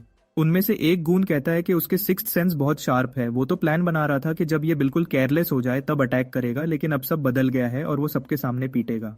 वो कहता है उसने ऐसे लड़के पहले भी देखे हैं, अमीर घर के बच्चे जो रूप बदलकर ब्लैक वाटर डिस्ट्रिक्ट आते हैं और फिर उनके शिकार बन जाते हैं। जो सोचता है ये बंदा बिल्कुल इडियट है क्योंकि मैं खुद तो बिल्कुल कंगाल हूँ। गून कहता है कि वो एक ऑरेकल है, इसलिए अगर उसने भागने की कोशिश करेगा तो कोई फायदा नहीं, बेहतर यही है कि अपने पॉकेट खाली करे वरना जिंदा नहीं बचेगा। ये सुनकर हमारा लड़का कहता है कि तुम लोग तो बड़े बदतमीज हो, और एक ही स्ट्राइक में वो गूंस के लीडर को बेहोश कर देता है। बाकी दोनों गून गुस्से से पागल हो जाते हैं कि उनका लीडर इतनी आसानी से कैसे गिर गया। तभी अचानक दोनों एक साथ उस पर झट से दौड़ते हैं पीछे से वार करने के लिए, लेकिन अचानक कुछ लकड़ी के क्रेट्स दोनों पर गिरते हैं। इसी दौरान एक मिस्टीरियस लड़की तुरंत आके हमारे लड़के का हाथ पकड़ लेती है और कहती है मेरे साथ चलो। फिर वो दोनों वहां से भाग जाते हैं। वो लड़की उसे लेकर एक हिडन सेफ प्लेस तक पहुंचती है जो उसका शुक्रिया करता है, लेकिन असल में ये उसके लिए बहुत हैरानी की बात होती है क्योंकि दो गूंस को हराने के बाद वो उनसे सवाल करने वाला था कि वो दोनों किस काम में इन्वॉल्व हैं। अब लड़की ऐसे एक्ट करती है जैसे वो जो को पहले से जानती हो और पूछती है कि वो यहाँ क्या कर रहा है, लेकिन तुरंत वो पैनिक हो जाती है। उसे याद आता है कि उसे अपनी आइडेंटिटी छुपानी है। जो उससे पूछता है क्या वो असल में उसे जानती है, लेकिन वो टॉपिक बदल देती है और कहती है कि उसने बस उसका नाम उसके कॉलर पर पढ़ा। जो अपना नेम टैग नोटिस करता है उसे भी अभी ही पता चलता है कि उसका नेम कॉलर पर लिखा हुआ है। तब वो तुरंत उस टैग को रिमूव कर देता है। वो सोचता है ये अच्छा है कि लड़की उसे नहीं जानती और उसका शुक्रिया भी अदा करता है। दूसरी तरफ लड़की खुद भी खुश होती है कि उसने अपनी असली आइडेंटिटी रिवील नहीं की। वो लड़की उसे एडवाइस देती है कि अपनी इन्फॉर्मेशन अच्छी तरह छुपाए क्योंकि ये एरिया बहुत डेंजरस है, और कहती है कि वो उसे यहाँ से बाहर निकाल देगी, लेकिन जो मना कर देता है क्योंकि वो यहाँ पैसा कमाने आया है। जो डिसाइड करता है कि वो यहाँ से वॉक अवे करे क्योंकि अगर लड़की को पता चल गया कि वो स्टूडेंट है तो वो बहुत चिंता में आ जाएगा। फिर जब जो चला जाता है लड़की सोचती है कि वो डेफिनेटली जानती है कि वो कौन है और सोचती है कि एक स्टूडेंट मिरेकल जोन में क्या कर रहा है। जब उसने जो कुछ हुआ उसे स्ट्रेंज फीलिंग आई, लगता है कि वो ऑलरेडी ऑरेकल बन गया है। इसी दौरान जो एक मास्क खरीदता है ताकि उसकी आइडेंटिटी लीक ना हो। वो सोचता है कि अभी तक उसने पैसा कमाने का कोई तरीका नहीं ढूंढा। अचानक एक स्ट्रेंजर उसके पास आता है और उसे कहता है कि वो यहाँ का लोकल टूर गाइड है। वो कहता है कि वो जो के सारे सवालों का जवाब दे सकता है। ये सुनकर जो क्यूरियस हो जाता है और पूछता है क्या वो जानता है कोई ऐसी जगह जहाँ वो क्विक पैसा कमा सकता है। ये सुन के गाइड बहुत खुश होता है क्योंकि उसे लगता है कि अब उसे एक और पार्टिसिपेंट मिल गया है। फिर वो उसे प्राउडली कहता है कि उसे फॉलो करे। गाइड जो को एक फाइटिंग अरीना ले जाता है। जो पूछता है क्या ये अंडरग्राउंड फाइट क्लब है। गाइड कहता है बिल्कुल सही, और यही फास्ट कैश कमाने का मोस्ट एफिशिएंट तरीका है। गाइड एक्सप्लेन करता है कि आज विनर को प्राइज मनी मिलेगा और साथ ही बेट का पैसा भी। ऑरेकल्स भी फाइट्स में पार्टिसिपेट करते हैं, इसलिए ये matches high risk high reward होते हैं। जो ऑनगोइंग फाइट देखकर सोचता है कि डेफिनेटली उसके पास जीतने का चांस है। गाइड उससे पूछता है क्या वो पार्टिसिपेट करना चाहता है क्योंकि वो उसके लिए बेटिंग चिप्स अरेंज कर सके। जो कहता है कि वो प्राइज मनी के लिए अपना चांस जरूर लेगा। फिर अचानक वही मिस्टीरियस लड़की फाइट क्लब में एंटर करती है और जो को ढूंढने लगती है। वो देखती है जो रिंग के अंदर खड़ा है और सोचती है कि वो यहाँ क्या कर रहा है। वहाँ एक अगली गाय जो के सामने बड़ा एरोगेंट एक्ट करता है और उससे कहता है क्या वो पावरफुल फाइटर है, लेकिन जो एक ही स्ट्राइक में उसे नॉकआउट कर देता है। क्राउड सोचता है ये बोरिंग है क्योंकि हर फाइटर सिंगल पंच में गिर रहा है। जो सोचता है कि इसे जल्दी खत्म करना चाहिए और वो अगले दो फाइटर्स को भी तुरंत हैंडल कर लेता है। क्राउड और स्टाफ फाइट्स देखकर कंफ्यूज हो जाते हैं। क्लब बॉस भी शॉक में है क्योंकि उसने सोचा था जो वीक लगता है। लैकी कहता है कि अब सब फाइटर्स फॉरफिट कर चुके हैं और कस्टमर्स रिफंड मांग रहे हैं। सोचते हैं कि मैचेस प्लान्ड है। बॉस तुरंत उसे कहता है कि स्पेशल मैच अरेंज करो क्योंकि वो नहीं चाहता जो सब प्राइज मनी लेके चला जाए। जबकि जो अपना लास्ट ओपोनेंट भी डिफीट कर देता है और पूछता है क्या अब वो प्राइज मनी ले सकता है। अनाउंसर कहता है कि क्राउड बहुत एक्साइटेड है इसलिए उन्होंने स्पेशल मैच अरेंज किया है। जो सोचता है कि ये लोग शायद कैश प्राइज कभी ना दें, मतलब वो रियलाइज करता है कि बॉस और स्टाफ सिर्फ उसे मुश्किल में डालने के लिए ये मैच अरेंज कर रहे हैं। लैकीज मतलब छोटे हेल्पर्स या सबॉर्डिनेट्स जो यूजुअली बॉस या पावरफुल पर्सन के लिए काम करते हैं, वो एक ट्रॉली लेकर आते हैं जिसमें एक मॉन्स्टर बंधा हुआ होता है। फिर अनाउंसर कहता है कि स्पेशल मैच इस निफलन मॉन्स्टर के साथ होगा और जो उसे देखकर जेन्युइनली सरप्राइज हो जाता है। कुछ लोग मॉन्स्टर को ट्रॉली से एक रिंग में अनबकल करते हैं और वो ग्राउंड पर डेड बॉडी की तरह गिरता है। फिर तुरंत वो लोग रिंग से बाहर जाते हैं और रिंग को लॉक कर देते हैं। जो वहां खड़ा सोचता है कि ये सब क्या हो रहा है। तभी अचानक मॉन्स्टर जैसे सोया हुआ जाग जाता है और उसके चेहरे पर बहुत ही मेनेसिंग लुक होता है, मतलब वो काफी डेंजरस लगता है। दूसरी तरफ क्राउड में एक मोटा बंदा अपनी लड़की को कंफर्ट देता है कि वो इजीली मॉन्स्टर को एक पंच में हरा देगा, लेकिन असल में उसे देखकर वो खुद भी ऑलमोस्ट डर जाता है। मिस्ट्री लड़की सोचती है कि ये चीज यानी मॉन्स्टर यहाँ कैसे आ गया। वो जानती है कि जो अकेला इस मॉन्स्टर को हैंडल नहीं कर सकता और वो लड़की अपनी एबिलिटीज से उसकी हेल्प कर सकती है, लेकिन इससे उसकी आइडेंटिटी खुल जाएगी और प्लान लीक हो जाएगा। मीनवाइल जो सोचता है कि बदकिस्मती है कि उसका बॉस यहाँ नहीं है और उसे डेफिनेटली मुश्किल होगी मॉन्स्टर को हराने में। जब वो मॉन्स्टर की आंखों में देखता है तो उसे लगता है जैसे वो शिकार है और मॉन्स्टर हंटर उसकी सिक्स्थ सेंस चिल्ला रही होती है कि वो तुरंत भाग जाए क्योंकि ये चीज उसके लिए एक्सट्रीमली डेंजरस है। तभी अचानक मॉन्स्टर जो की तरफ दौड़ता है और उसे मारने की कोशिश करता है, लेकिन जो जल्दी रिएक्ट करके अटैक से बच जाता है। अगर उसने ये नहीं किया होता तो वो मर ही जाता।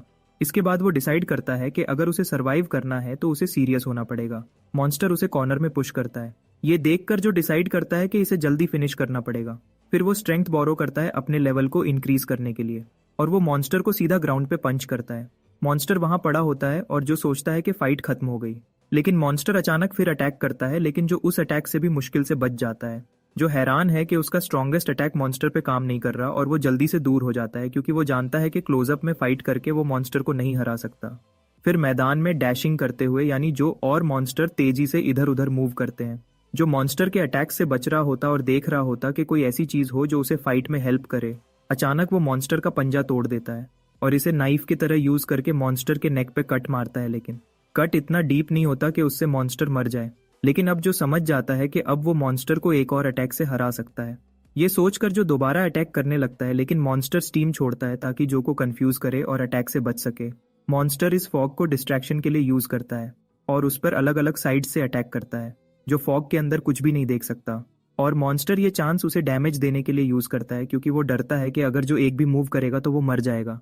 तब तुरंत ही हमारे हीरो को अच्छी तरह समझ आ गया था कि अगर टाइम पूरा हो गया तो उसकी मौत पक्की है, इसलिए उसके पास कोई ऑप्शन नहीं था, बस उसे स्टीम को रोकना ही था। फिर वो डिसाइड करता है कि अपने सारे सेंसेस का यूज करके मॉन्स्टर का लोकेशन कंफर्म करेगा और उसे फाइनली मार डालेगा।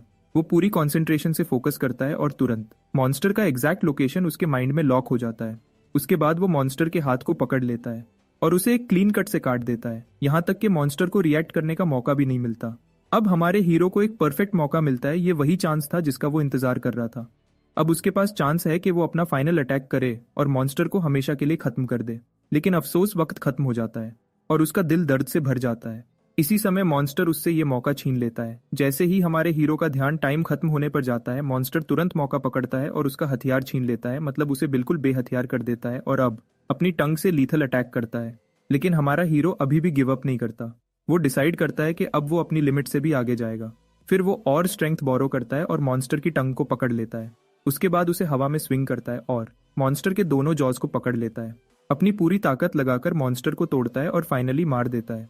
इस बीच ऑफिशियल्स जो कैमरा से देख रहे होते हैं समझ नहीं पाते कि ये क्या हो रहा है। बॉस घबराकर पूछता है क्या नया लड़का फाइनली गिर गया, लेकिन उसका चेहरा जल्दी ही पेल हो जाता है ये सुनने के बाद कि मॉन्स्टर टूट चुका है। मैदान के अंदर एक सफेद बालों वाली लड़की खड़ी होती है जो आंखें फाड़कर जो को देखती रहती है।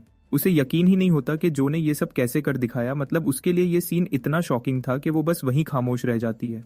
दूसरी तरफ जो अभी भी मॉन्स्टर के सिर को पकड़े हुए होता है और कैमरा की तरफ घूरता है, मतलब उसकी नजर इतनी तीखी और भारी होती है कि लगता है जैसे वो कैमरा के उस पार बैठे लोगों को भी महसूस कर रहा हो।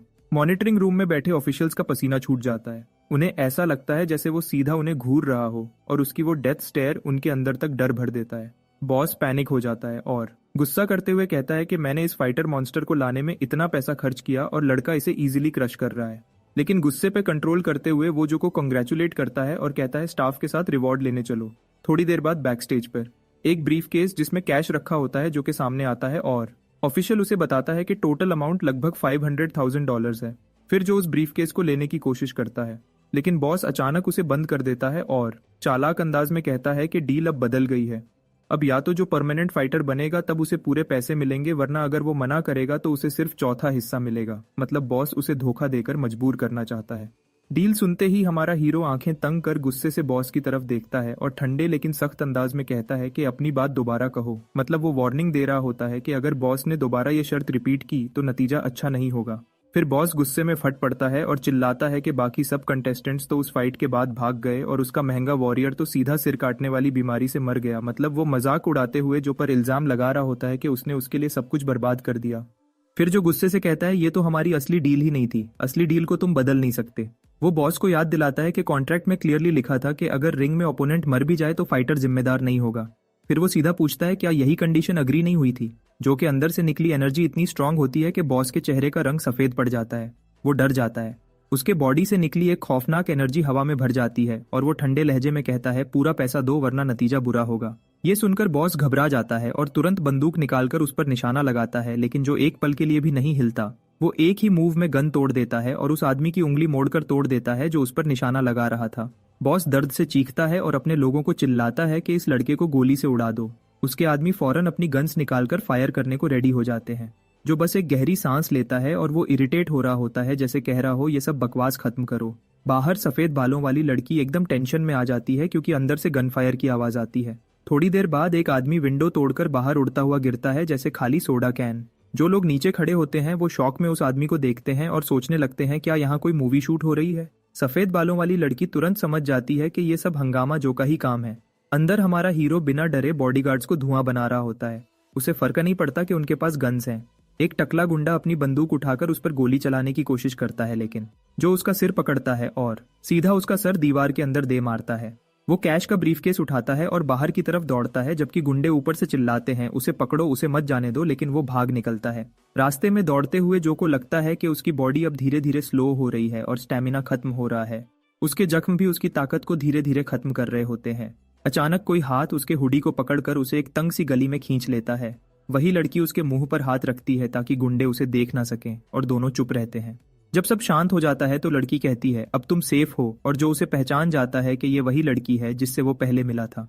लड़की उसे कहती है अपनी ताकत बचाओ और ये भी बताती है कि उसे एक सीक्रेट एस्केप रूट पता है। वो उसे एक टनल तक ले जाती है और कहती है अगर अब नहीं भागे तो ये लोग पूरा एरिया बंद कर देंगे और तुम्हें पकड़ लेंगे। जब जो कुछ बोलने लगता है तो लड़की उसे बीच में रोककर कहती है ज्यादा मत बोलो, बस भाग जाओ। उसके पास कोई और ऑप्शन नहीं होता तो वो उसका शुक्रिया करता है। फिर वो टनल के अंदर दौड़ जाता है और अंधेरे में गायब हो जाता है। जब वो चला जाता है तो लड़की अपने कम्युनिकेटर पे कॉल करती है, जहां दूसरी तरफ कोई गुस्से में पूछता है कि तू कहाँ गायब थी। वो कहती है चुप कर और दादा से बात लगाओ, मुझे एक जरूरी रिपोर्ट देनी है। दूसरी तरफ जो मुश्किल से अपने अपार्टमेंट तक पहुंचता है और अंदर आते ही जमीन पर गिर जाता है। वो सांस लेने की कोशिश करता है। उसका सीना तेज चल रहा होता है। उसका जिस्म बिल्कुल थक गया होता है। जब उसका जिस्म अपनी आखिरी ताकत भी जला देता है तो वो बेहोश हो जाता है और सपने में अपनी माँ को देखता है। उसकी माँ रोता हुआ कहती है कि उसने झूठ बोला था, वो ठीक नहीं हुई थी। असल में उसके पास सिर्फ कुछ साल बचे हैं। वो कहती है उसकी सबसे बड़ी ख्वाहिश थी कि वो अपने बेटे को बड़ा होता देखे उसके बच्चों से मिले और थोड़ा और वक्त साथ बिता सके। फिर वो माफी मांगती है कि उसके पास ताकत नहीं थी और कहती है कि वो अपने बेटे से दुनिया में सबसे ज्यादा प्यार करती है।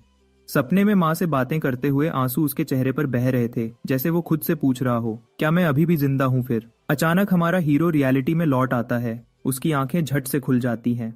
वो अपने आप को संभालता है और खिड़की के बाहर चमकता हुआ सूरज देखता है।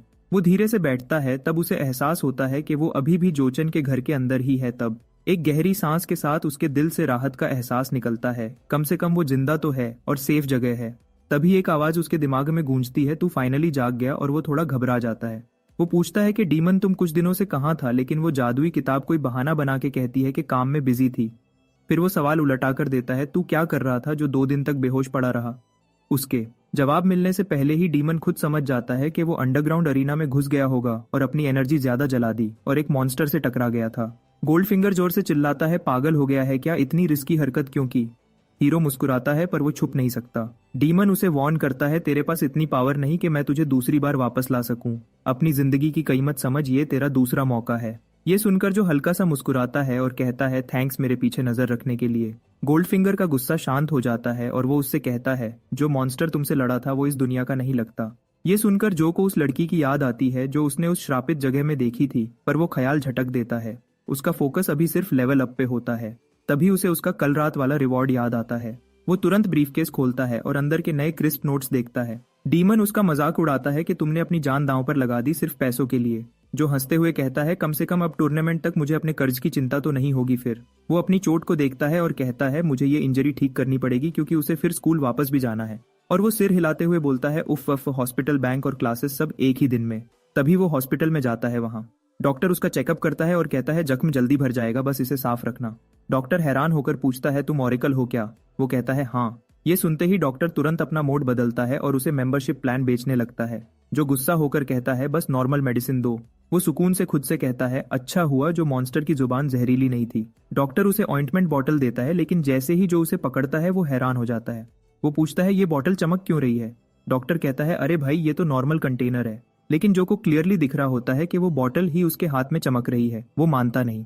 डॉक्टर फिर से उसे हॉस्पिटल का मेंबरशिप प्लान लेने को कहता है जिसमें काउंसलिंग सेशंस यानी दिमाग के स्ट्रेस और इमोशनल प्रॉब्लम्स के लिए बातें करने वाली थेरेपी भी होती है, लेकिन जो उसे इग्नोर करते हुए वहां से निकल जाता है। कॉरिडोर में चलते हुए वो महसूस करता है कि आसपास एक अजीब सी एनर्जी फ्लो कर रही है। वो अपना हाथ आगे करता है, उसकी उंगलियों से रोशनी निकलती है। तब उसे समझ आता है ये स्टार एनर्जी है। उसे अपनी अंडरग्राउंड फाइट याद आती है और वो सोचता है कि शायद उस युद्ध की वजह से उसके अंदर छुपी हुई कोई नई पावर एक्टिवेट हो गई है। फिर वो मुस्कुराते हुए सोचता है कि अगर मैं अब स्टार एनर्जी महसूस कर सकता हूं तो मैं इसे और ज्यादा तेजी से एब्जॉर्ब कर सकता हूं। तभी एक आदमी वहां से गुजरता है जिसके पास से ग्रीन कलर की पावर लाइट निकल रही होती है, जो उसके सामने अपने आप को नॉर्मल दिखाने की कोशिश करता है। जब वो आदमी चला जाता है जो फिर से उस तरफ देखता है और पसीने में भीग जाता है कि इस आदमी की स्टार एनर्जी तो नेक्स्ट लेवल की है। तभी वो हरे बालों वाला आदमी रुकता है, कुछ महसूस करता है क्या किसी ने मुझे स्कैन किया, पर फिर कंधे ऊंचा कर चला जाता है। फिर उसके कम्युनिकेटर से आवाज आती है एलियन स्टार को तुरंत ढूंढो, समझे। ग्रीन बालों वाला बी बाय आदमी कम्युनिकेटर में बोलता है कि शांत रहो, मैं कुछ दिन के लिए इस देश में ही रहने वाला हूँ। उसके सामने वाली आवाज उसे याद दिलाती है कि बॉस की फ्यूचर प्रिडिक्शन ने एलियन स्टार को एक बॉस टियर खतरा बताया है, इसलिए उस पर हर वक्त नजर रखनी जरूरी है। अपने सनग्लासेस उतारते हुए वो आदमी हल्की सी मुस्कुराहट के साथ कहता है कि बॉस हद से ज्यादा चिंता करता है। फिर वो कॉन्फिडेंट टोन में बोलता है कि अगर एलियन स्टार वाकई उनका दुश्मन हुआ तो वो बिना हिचकिचाए उसे कुचल देगा। अगले दिन स्कूल में प्रिंसिपल हमारे हीरो को डांट रहा होता है कि वो ना क्लास में आता है ना उसका फोन उठाता है, जो सॉरी बोलता है और कहता है कि वो कुछ पर्सनल काम में फंस गया था। प्रिंसिपल का अंदाज थोड़ा नरम पड़ जाता है और वो अब गुस्सा कम और फिक्र ज्यादा दिखाता है। फिर पूछता है क्या बात टूर्नामेंट से रिलेटेड है। वो बूढ़ा प्रिंसिपल सर हिलाकर कहता है कि उसे जो पर पूरा भरोसा है टूर्नामेंट के लिए, लेकिन पूछता है अगर वो किसी मुश्किल में है तो क्या स्कूल उसकी मदद कर सकता है। वो उसे याद दिलाता है कि स्कूल का सबसे बड़ा मकसद है एलीट ऑरेकल्स को सपोर्ट करना। जो मुस्कुराता है और कहता है कि फिक्र मत करो, मैं टूर्नामेंट में पूरी मेहनत लगा दूंगा। ये सुनकर प्रिंसिपल चैन की सांस लेता है। थोड़ी देर बाद शेन और सू भागते हुए आते हैं और पूछते हैं कि क्या हुआ था। शेन याद करता है कि जो ने पहले एक कॉम्बैट टेक्निक के बारे में बोला था। फिर वो अपनी पॉकेट से कुछ निकालता है। वो एक क्रेडिट कार्ड निकालकर बताता है कि उन्होंने मिलकर 3 लाख जमा किए हैं ताकि जो उसे अपनी टेक्निक के लिए यूज कर सके और वो बाद में चाहे तो पैसा वापस कर दे। ये सुनकर जो हैरान रह जाता है, उसे यकीन नहीं होता कि इन दोनों ने उसकी बात को इतना सीरियसली लिया है। फिर वो उनका शुक्रिया अदा करता है और उन्हें बताता है कि अब उसने अपना प्लान बदल लिया है और वो अब उस टेक्निक को लेने का नहीं सोचा है। इतने में वेनहाउ आ जाता है। वेनहाउ थोड़ा शर्मा हुआ लगता है और माफी के तौर पर 50,000 ऑफर करता है अपने पहले के रूड बिहेवियर के लिए, जो उसे धन्यवाद कहता है। लेकिन सू फौरन उससे सवाल पूछने लगती है, जैसे कि वो देखना चाहती हो कि उसके पीछे कोई छुपी हुई चाल तो नहीं है। वेनहाउ सच बोल देता है कि उसने पहले जो को अगली कहा था और अब वो उसके लिए सॉरी कहना चाहता है। अब वो चाहता है कि सब दोस्त बन जाएं। सू हल्की आवाज में जो से पूछती है कि क्या हमें इसे ग्रुप में लाना चाहिए, तो जो कहता है कि उसे कोई प्रॉब्लम नहीं। सू वेनहाउ से पूछती है कि क्या उसे चौथा मेंबर बनने से कोई प्रॉब्लम नहीं, तो वो कहता है रैंकिंग मैटर नहीं करती, लेकिन फिर मजाक में उसे ऑर्डर देता है कि 1 बॉटल पानी ले आ। इस बात पर दोनों के बीच बहस शुरू हो जाती है, जबकि जो मुस्कुरा के सोचता है कि अब उसके पास अच्छे दोस्त हैं। सीन आगे बढ़ता है। वो ट्रेडमिल पर रनिंग कर रहा होता है और सोचता है कि ऑरेकल्स फिजिकल ट्रेनिंग के दौरान ज्यादा एनर्जी एब्जॉर्ब करते हैं, लेकिन उनकी एब्जॉर्प्शन स्पीड बहुत स्लो है। ट्रेनिंग गियर लगाने के बावजूद ज्यादा एनर्जी लीक हो जाती है और जो सोचता है कि शायद इसी वजह से बहुत लोग लेवल 1 से आगे नहीं बढ़ पाते। वो डिसाइड करता है कि उसे कोई नया और इफेक्टिव तरीका ढूंढना होगा।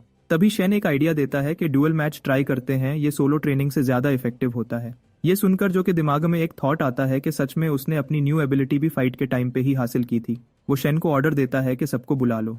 कुछ मिनट बाद शेन और सू दोनों मिलकर उस पर कंबाइंड अटैक करते हैं और वो उनका हर मूव डिफेंड कर लेता है। ट्रेनिंग खत्म होने पर वो उन्हें रेस्ट करने का कहता है और बताता है कि वो 1 घंटे से ज्यादा प्रैक्टिस कर रहे हैं। सू कहती है कि उसे लगा था वो मजाक कर रहा है जब उसने आपस में मैच का बोला था, लेकिन शेन कहता है कि ये ट्रेनिंग मेथड सच में पावरफुल है। फिर वो वेनहाउ की तरफ देखता है और कहता है अब तेरी बारी है। वेनहाउ कॉन्फिडेंट स्माइल के साथ लड़ने को तैयार हो जाता है। ग्रुप को देखकर जो कंफर्म करता है कि उसका थ्योरी सही था, सबका एनर्जी एब्जॉर्प्शन रेट बढ़ रही है और सब अब पहले से तेज लेवल अप करेंगे। अब वो खुद के लिए सोचता है कि उसकी नेचुरली हाई एब्जॉर्प्शन एबिलिटी होने की वजह से वो टेस्ट को और आगे बढ़ा सकता है, क्योंकि इस दुनिया में सप्लीमेंट्स को डाइल्यूटेड बनाया जाता है ताकि वो सेफ रहें, लेकिन जिनके पास कम एब्जॉर्प्शन होती है उनके लिए वो काम नहीं करते। लेकिन बोरो पावर स्किल 100 गुना ज्यादा कॉन्सेंट्रेटेड है और अगर कोई उसे बिना कंट्रोल के एब्जॉर्ब करे तो उसका बॉडी लिटरली फट जाएगा। लेकिन अगर वो उस पावर के फ्लो को कंट्रोल कर ले और धीरे धीरे एब्जॉर्ब करे तो शायद वो बहुत तेजी से लेवल अप कर सकता है, जैसे किसी ने इम्पॉसिबल को पॉसिबल बना दिया हो। ये सोचकर जो अपनी स्किल एक्टिवेट करता है और तुरंत उसके आसपास से एक जबरदस्त रोशनी की लहर निकलती है जो हवा को हिलाने लगती है। एनर्जी की पावर इतनी ज्यादा होती है कि वो खुद भी थोड़ा सा हिल जाता है। फिर उसे समझ आता है कि ये स्किल एक बार में 2 लेवल्स बूस्ट करने की पावर रखती है। वो अपने आप को टाइट करता है और एनर्जी को कंट्रोल करके अपने अंदर खींचता है ताकि वो उसे एब्जॉर्ब कर सके। जब एनर्जी अंदर जाती है तो उसका पूरा जिस्म लॉक हो जाता है। हर मसल पेन में चिल्लाता है जैसे वो एक माउंटेन का प्रेशर ले रहा हो।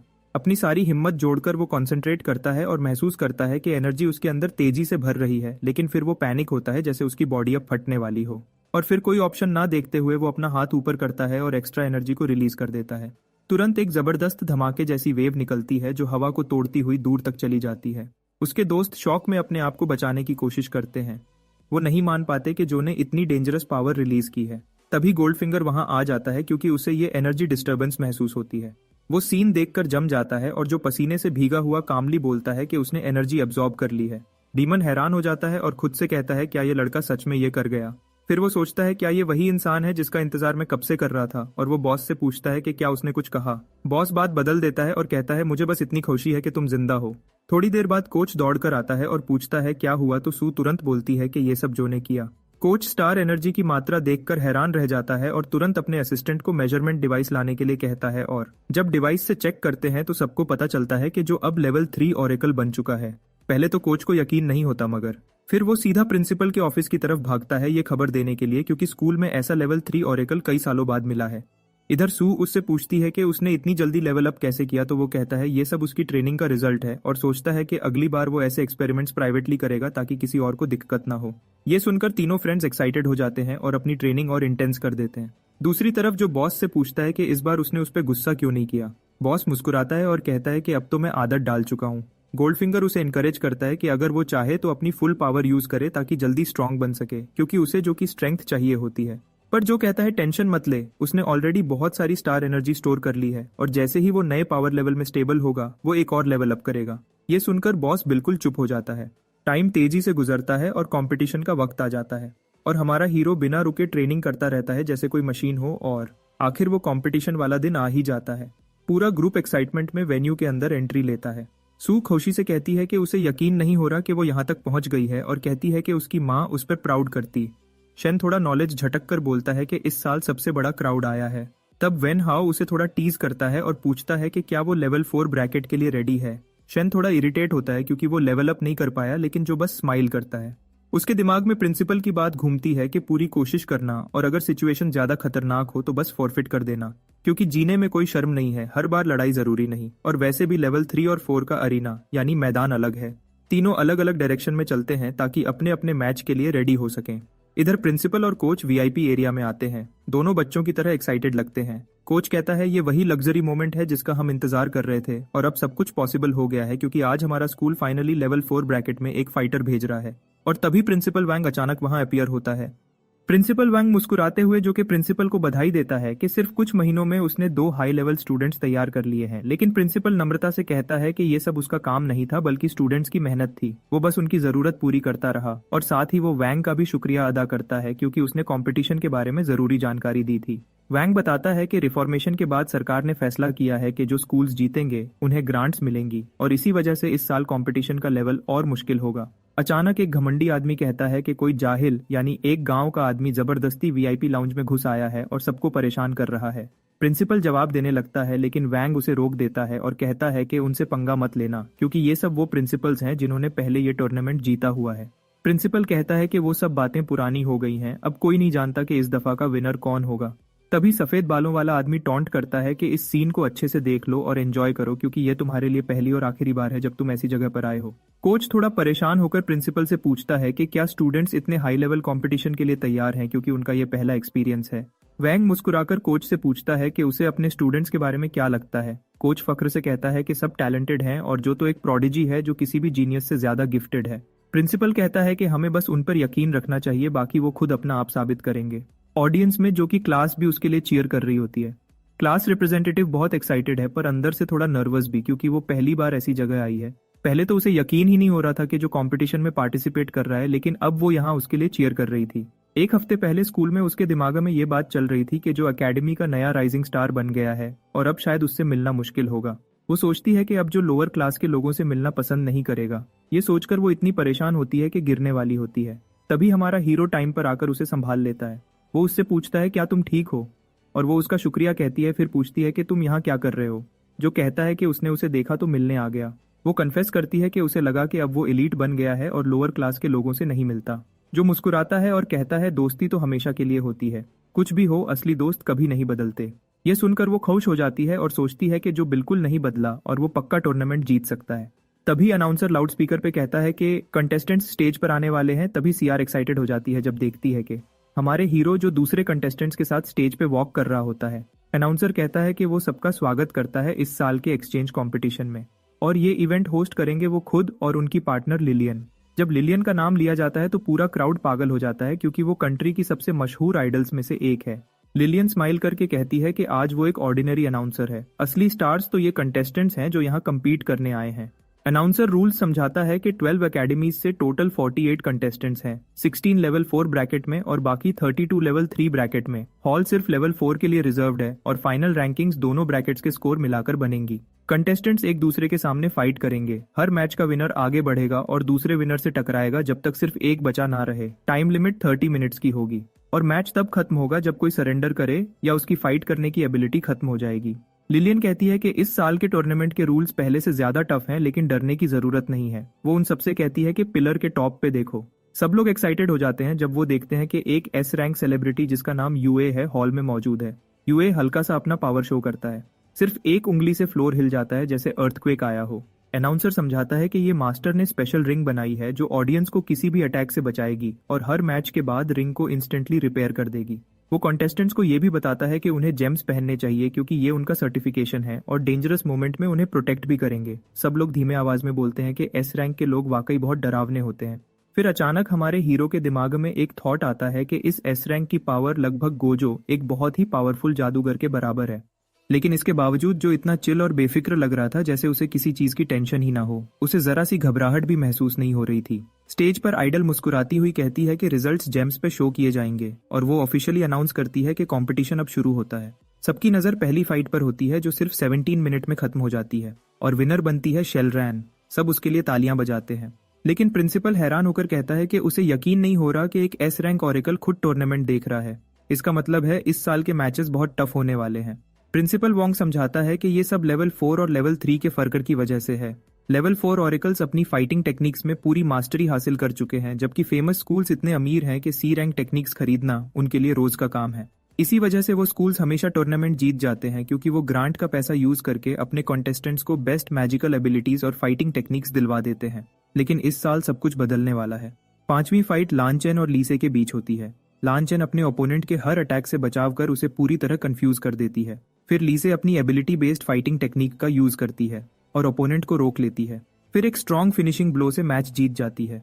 क्राउड पूरी तरह एक्साइटेड हो जाता है और कई लोग सोचने लगते हैं कि शायद वो सीक्रेटली कोई मैजिक यूज कर रही है। ये देखकर प्रिंसिपल शॉक हो जाता है क्योंकि ऐसी एबिलिटी सिर्फ एक सुपीरियर रैंक्ड ऑरेकल के पास होती है। प्रिंसिपल वांग फख्र से कहता है कि वो एक प्रोडिजी है जिसने इतनी छोटी उम्र में ये एबिलिटी हासिल कर ली।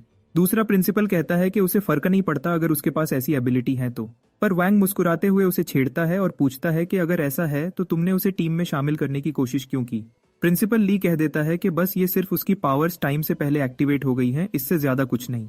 छठी फाइट में वोंग अपने ओपोनेंट को अटैक करने का मौका तक नहीं देता और सिर्फ 5 सेकंड में मैच खत्म कर देता है। इस सीन के बाद क्राउड चिल्लाता है कि ब्लेजिंग ऑरेकल, जो एक बहुत पावरफुल और डोमिनेंट ऑरेकल होता है जो अपनी एबिलिटीज में शानदार और तेज होता है, वो ही इस साल का विनर बनेगा। दूसरे प्रिंसिपल का मानना है कि कोई भी स्टूडेंट उससे कंपेयर नहीं हो सकता जिसे प्रिंसिपल ली ने खुद ट्रेन किया है। ली अपनी औकात दिखाते हुए कहता है कि जो ज्यादा भौंकता है वो काट नहीं सकता, मगर वैंग हंसकर उससे कहता है कि चलो देखते हैं क्या होता है। वो सोचता है कि ये सारी फाइट उनके लेवल से बाहर की बात है, क्योंकि उनका लेवल इतना लो है कि टूर्नामेंट के लिए क्वालिफाई करना भी एक चमत्कार है। उसके लिए यही काफी होगा अगर जो एक मैच जीत ले या कम से कम सबके सामने अच्छा परफॉर्म कर ले। 7वीं फाइट के बाद हमारा हीरो अगला कंटेस्टेंट होता है और सोचता है कि उसका ओपोनेंट कैसा फाइटर होगा। गोल्डफिंगर उससे कहता है कि मेरी पावर बोरो करो और मैच जल्दी खत्म कर लेना, लेकिन वो मना कर देता है और कहता है कि अगर उसने ऐसा किया तो सबका ध्यान उस पर आ जाएगा और अगर उसकी इन्वेस्टिगेशन हुई तो उसके लिए मुश्किल हो जाएगी। फिर जब वो रिंग की तरफ जा रहा होता है तो उसकी मुलाकात चिन से होती है। चिन कहती है कि तुम अनलकी हो क्योंकि तुम्हारा ओपोनेंट टूर्नामेंट के सबसे स्ट्रॉन्ग फाइटर्स में से एक है। उसका फाइटिंग टेक्निक इतना पावरफुल है कि एक डी रैंक ऑरेकल भी उसे पूरी तरह बर्दाश्त नहीं कर सकता। हमारे हीरो को हैरानी होती है और पूछता है कि अगर टेक्निक इतनी डेंजरस है तो लो रैंक मैचेस में यूज करना रिस्क नहीं क्या। चिन समझाती है कि जेमस्टोन एक डेडली अटैक को ब्लॉक कर सकता है, लेकिन डैमेज तो होगा ही, ये कंपटीशन की कड़वी सच्चाई है। वो पूछता है कि तुम मेरी मदद क्यों कर रही हो। चिन कहती है कि हम दोनों एक टीम है क्योंकि हमारा गोल सेम है, एरोगेंट लोगों को हराना। जाने से पहले वो कहती है कि मैं चाहती थी तुम मेरी मदद करो, लेकिन तुम्हारा ओपोनेंट इतना स्ट्रांग है कि अगर तुम उसे थोड़ा भी थका दो तो ये भी काफी होगा। ये सुनकर हमारा हीरो सोचने लगता है कि क्या उसका ओपोनेंट वाकई उतना ही पावरफुल है जितना सब कह रहे हैं। आखिरकार पहले राउंड का लास्ट मैच शुरू होने वाला होता है और जब हमारा हीरो रिंग में आता है तो क्राउड जोर जोर से चीयर करता है। वो मुस्कुराते हुए सोचता है कि ये तो बिल्कुल वार्म वेलकम जैसा लग रहा है, मगर असल में यह तालियां कंटेस्टेंट ले के लिए होती है जो रिंग में इतने ड्रामेटिक और स्टाइलिश अंदाज में एंट्री करता है। अनाउंसर कहता है कि किसी ने एक्सपेक्ट नहीं किया था कि लास्ट मैच में लेसे होगा। वो सिर्फ 12 साल की उम्र में ओरेकल बना और सिर्फ 4 साल में लेवल 4 ओरेकल बन गया। उसने नेशनल सर्टिफिकेट और गिल्ड इनविटेशन भी हासिल किया है। अगर कोई कहे कि वो नए ईरा का बेस्ट फाइटर है तो गलत नहीं होगा। क्राउड उसे देखकर पागल हो जाता है और उसके लिए तालियां बजाता है। सीआर परेशान होती है क्योंकि कोई भी हमारे हीरो के लिए चीयर नहीं कर रहा होता। क्राउड का एक रैंडम बंदा कहता है कि ले के इतने फैंस हैं क्योंकि वो स्ट्रांग और हैंडसम है और उसके मुकाबले का बंदा बस एक नॉर्मल लड़का लगता है जिसका टेम्पर खराब है। सीआर कहती है कि वो जो को सपोर्ट कर रही है क्योंकि वो असल में एक काइंड और जेंटल लड़का है। इसके बाद दोनों आर्ग्यू करना शुरू कर देते हैं और आसपास के लोग सोचने लगते हैं कि ये क्या हो रहा है। सब एक्साइटेड हैं देखने के लिए कि जीनियस कैसे परफॉर्म करेगा और क्या वो अनडिफीटेड लियोन ग्वांग एकेडमी को हरा सकता है। अनाउंसर कहता है कि मैच अब शुरू होता है, मगर लिलियन इंटरप्ट करती है और पूछती है कि क्या वो एक फाइटर को इंट्रोड्यूस करना भूल गया। अनाउंसर जल्दी से माफी मांगता है और कहता है कि एक्साइटमेंट में भूल गया। उसके बाद वो जो को लेडी ओरेकल एकेडमी के स्टार के रूप में इंट्रोड्यूस करता है। ये पहली बार है कि उसकी एकेडमी कंपटीशन में पार्टिसिपेट कर रही है और इसके अलावा उसके बारे में और कुछ खास नहीं कहता। ये सोचकर उसे लगता है कि स्कूल को चाहिए था कि टूर्नामेंट शुरू होने से पहले उसके लिए कोई टेक्निक खरीद लेता। क्राउड उसके बारे में बुरा बोलना शुरू कर देता है और सोचता है कि ऐसा बंदा कैसे जीनियस के साथ फाइट करेगा।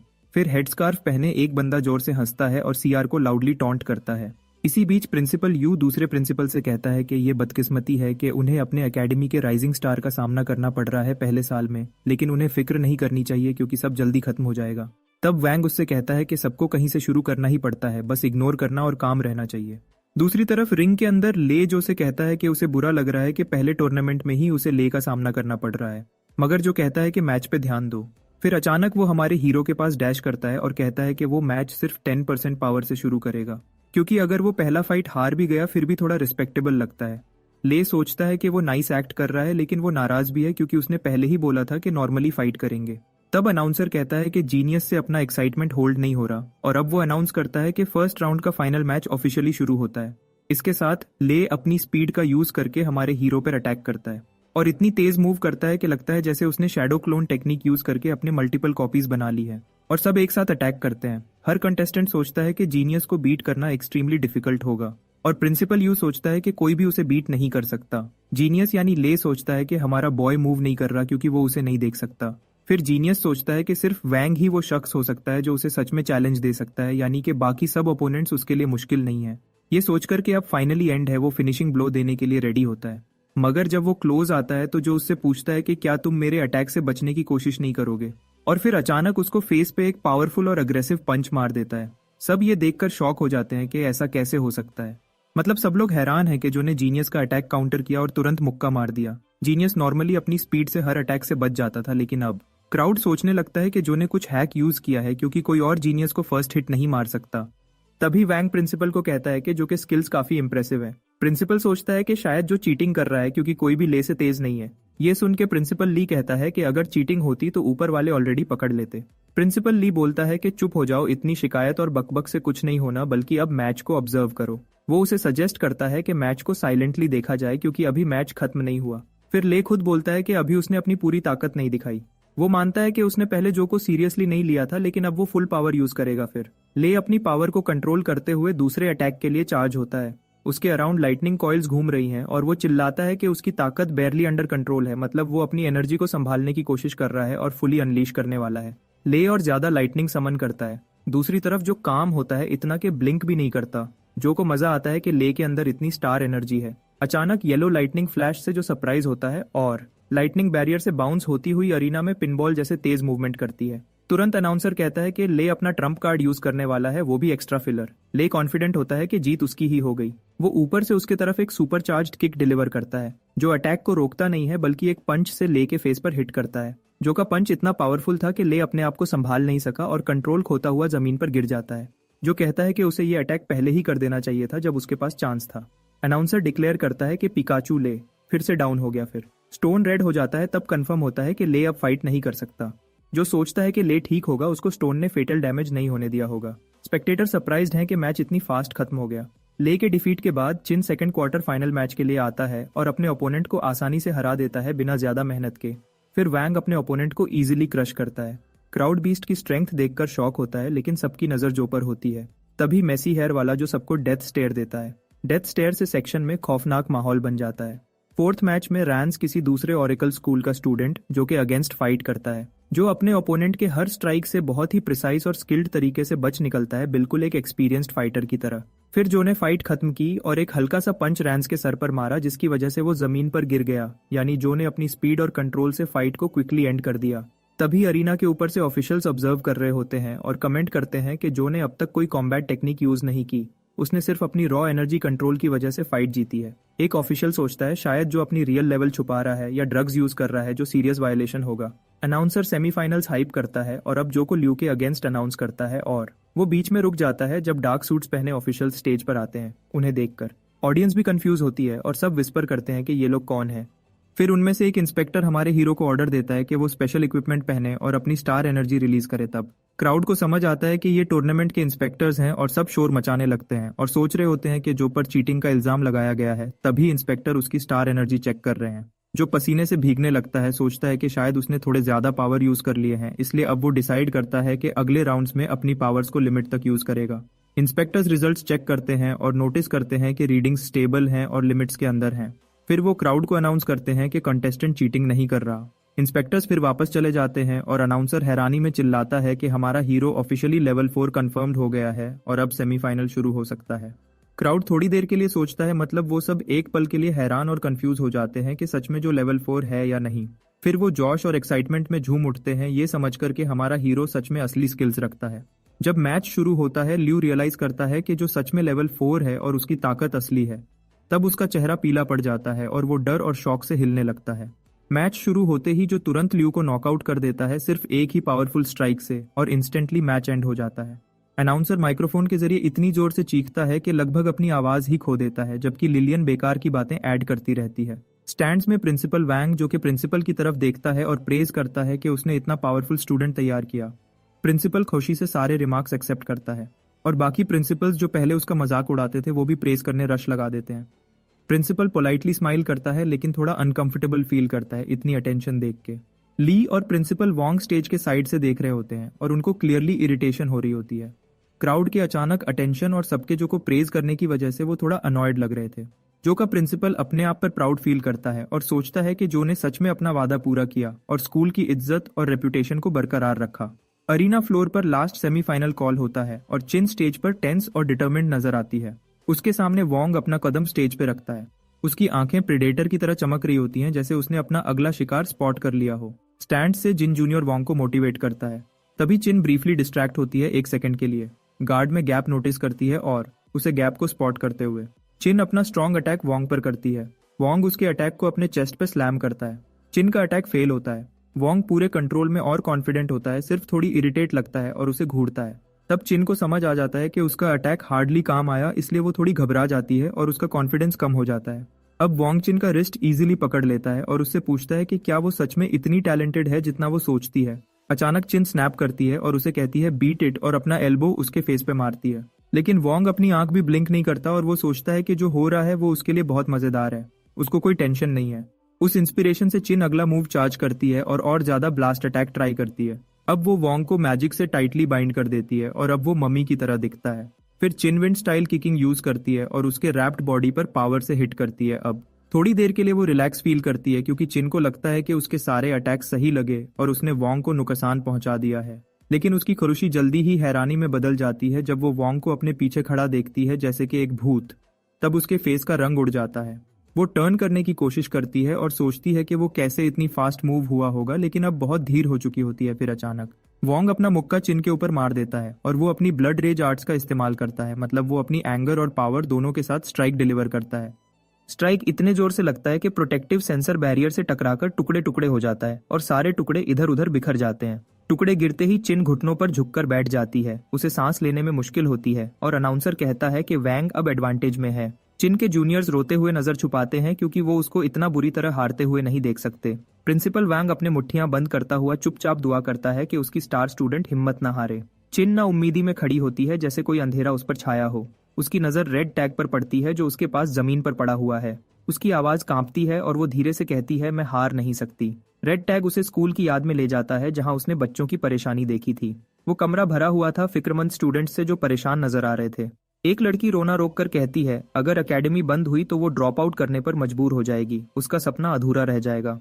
चिन उन दोनों लड़कियों को गले लगाकर वादा करती है, मैं स्कूल को बचाने के लिए जीत कर आऊंगी, मैं प्रॉमिस करती हूँ। काले बालों वाली लड़की शायद मुतमिन नहीं होती, मगर चिन दोबारा वादा दोहराती है कि वो कभी पीछे नहीं हटेगी। वो लड़की अपनी पॉकेट खोलती है और एक रेड चार्म निकालकर चिन को देती है जो उसने खुद बनाया था अच्छी लक के लिए। वो लम्हा चिन के दिल को गर्म कर देता है और वो ठान लेती है कि वो पूरी जान लगा देगी। ये सोचते ही वो चार्म की तरफ हाथ बढ़ाती है और फिर से धीरे से कहती है, मैंने वादा किया था। वोंग को इससे कोई फर्क नहीं पड़ता और वो बिना किसी शर्म के उस चार्म को पैर से कुचल देता है। फिर वो बेरहमी से उस पर किक मारता है। चिन का क्रिस्टल लाल हो जाता है और वो बेहोश होकर गिर जाती है, लेकिन वोंग टॉन्ट करना बंद नहीं करता।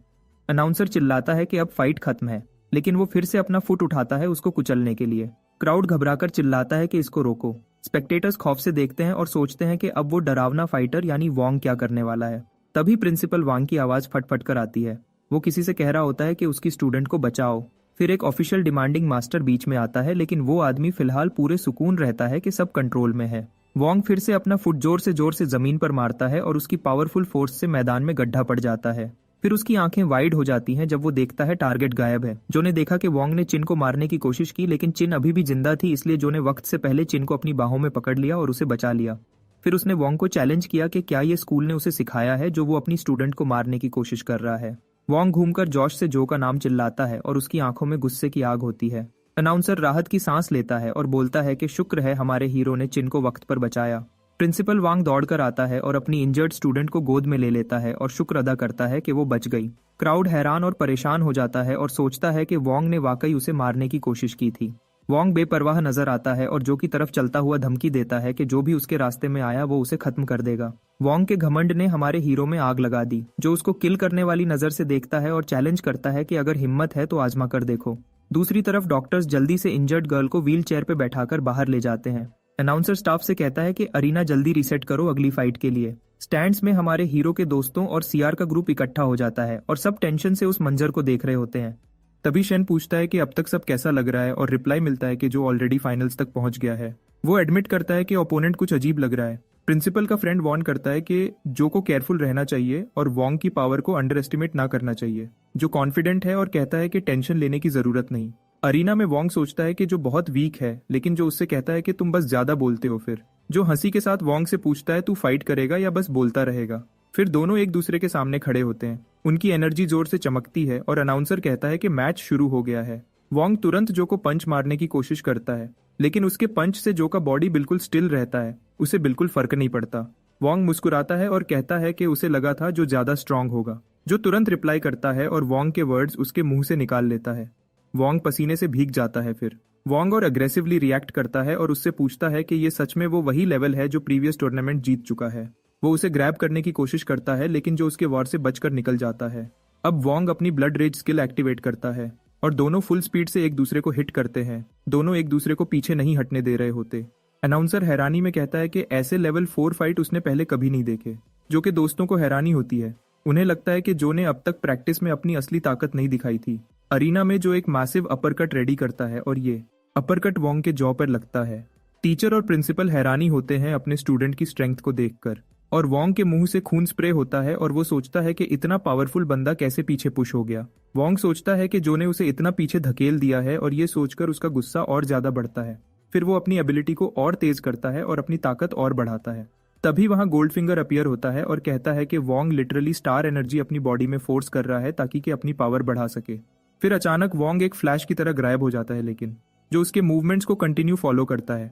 जो अपना एल्बो स्ट्राइक प्रिपेयर करता है और सोचता है कि जितनी भी स्पीड हो उसकी परसेप्शन स्किल के सामने यूजलेस है। कंट्रोल रूम में एक ऑफिशियल नर्वसली मास्टर से पूछता है कि वोंग का लेवल चेक करें, लेकिन मास्टर काम रहता है। मास्टर कहता है कि ये सिर्फ फैमिली का ब्लड रेज आर्ट्स यूज कर रहा है, इसलिए ये चीटिंग नहीं है। मास्टर कहता है कि असली इंटरेस्ट जो में है, क्योंकि अभी तक उसने अपनी फुल पावर नहीं दिखाई। रिंग में दोनों रैपिड पंचेस एक्सचेंज करते हैं, जैसे दो क्रैकहेड्स फ्रेंच फ्राइज के लिए फाइट कर रहे हों, जो कि फ्रेंड्स नर्वस देख रहे हैं। शेन शाउट करता है कि जो पुशबैक हो रहा है, लेकिन एक रेड हेड लड़का करेक्ट करता है कि जो एक्चुअली डिफ्लेक्ट कर रहा है वोंग के पंचेस को। अरीना में जो लॉक्ड है और हर अटैक से बचकर निकल रहा है और मूव कर रहा है अपना चांस देखते हुआ। फिर जो आखिरकार बदला लेता है और एक बहुत पावरफुल पंच मार देता है, जो बीस्ट यानी वोंग को अपनी पूरी ताकत से ब्लॉक करने पे मजबूर कर देता है। फ्लोर क्रैक करता है और वोंग थोड़ा बैक स्लाइड हो जाता है। तब जो एक और हैवी शॉट लगाता है। फिर वोंग कहता है कि जो पहला फाइटर है जिसने उसे इतना पुश किया है। वांग अपने अंदर के गुस्से और घमंड से भर जाता है। वो अपनी ब्लड आर्ट्स को और ज्यादा पावर देता है और चीख कर कहता है कि अब भी वो सबसे स्ट्रांग है। उसके अंदर का घमंड और जुनून दोनों मिलकर उसे और वायलेंट बना देते हैं। लेकिन हमारा हीरो जो बिल्कुल कॉन्फिडेंट रहता है और उसे टॉन्ट करता है, बस इतनी ही पावर थी तुम्हारे पास। फिर हमारा हीरो अपना बोरो पावर स्किल एक्टिवेट करता है और उसका लेवल भी बढ़ने लगता है। दोनों पावरफुल फाइटर्स फिर से एक दूसरे के सामने खड़े होते हैं। दोनों के हाथ फिर से मारने के लिए बेचैन होते हैं। जो रियलाइज करता है कि अब वो क्लियरली अपने ओपोनेंट के अटैक पैटर्न को पढ़ सकता है। अपने परसेप्शन स्किल का यूज करके वो ये भी नोटिस करता है कि वोंग का वीक पॉइंट उसका दिल है। बिना वक्त जाया किए हमारा हीरो सीधा अपनी एल्बो उसके सीने में मार देता है। इससे बीस्ट की आंखें शॉक में खुल जाती हैं, सांस रुक जाती है और वो हिल भी नहीं पाता। लेकिन फिर भी जो रुकता नहीं, वो तुरंत अगला अटैक करता है और वोंग को डिफेंस पे ला देता है। वोंग एक के बाद एक पंच ब्लॉक करता है। हर एक पंच पहले से भी ज्यादा हैवी होता है। उसके दिमाग में ये बात नहीं बैठती कि जो कि स्पीड और पावर अभी भी बढ़ रही है। फिर भी वो हार मानने से इनकार करता है। वो अपनी ब्लड आर्ट्स को लिमिट के पार तक पुश करता है। हमारा हीरो डिक्लेयर करता है कि ये फाइट अब खत्म हो चुकी है और अपनी फिस्ट में पूरे स्टार एनर्जी भर लेता है। वैंग चीखता है मर जा और एक बड़ा पंच मारने के लिए आगे बढ़ता है। दोनों के पंचेस टकराता है और एक बड़ी एक्सप्लोजन होती है। शॉकवेव पूरी अरीना में फैल जाती है। स्पेक्टेटर्स अपने हाथ से अपने आप को ढक लेते हैं। प्रिंसिपल शॉक में लड़ाई को देखता है और घबराकर पूछता है ये क्या हुआ अभी। धुआं धीरे धीरे कम होता है।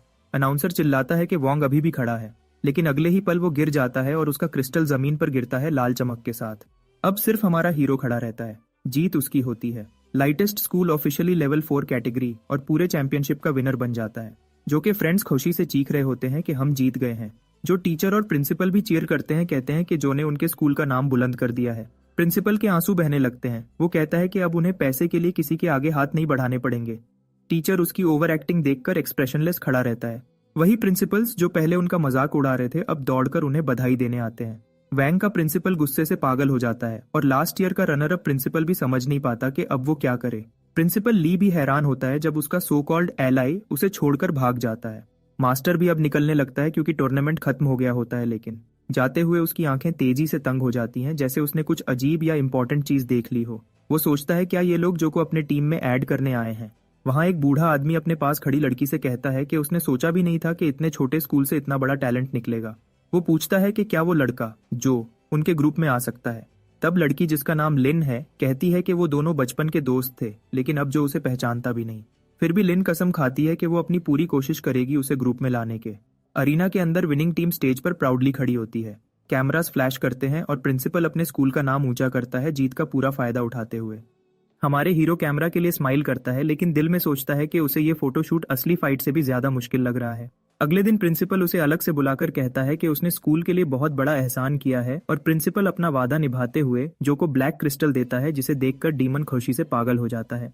लेकिन प्रिंसिपल उसे वार्न करता है कि अब बड़े ऑरेकल एकेडमीज उसे कांटेक्ट करने की कोशिश करेंगी, लेकिन उसे याद रहना चाहिए कि वो कहाँ से आया था। बाद में जो ऑफिस से बाहर निकलता है और तुरंत अपने दोस्तों से टकरा जाता है जो खुशी खुशी पेपर्स लेकर आए होते हैं, जबकि अभी समर ब्रेक चल रहा होता है। शेन अपना हाथ उसके कंधे पर रखता है और बताता है कि सब टॉप एकेडमीज ने उन्हें एडमिशन लेटर्स भेज दिए हैं और सब एक्सेप्ट हो गए हैं। हमारा हीरो एक एक को मुबारकबाद देता है, लेकिन सब उसे इंसिस्ट करते हैं कि असली क्रेडिट उसका है। शेन फिर सीरियस हो जाता है और बोल्ड टोन में कहता है कि आगे चलकर सब मिलकर बेस्ट टीम बनेंगे।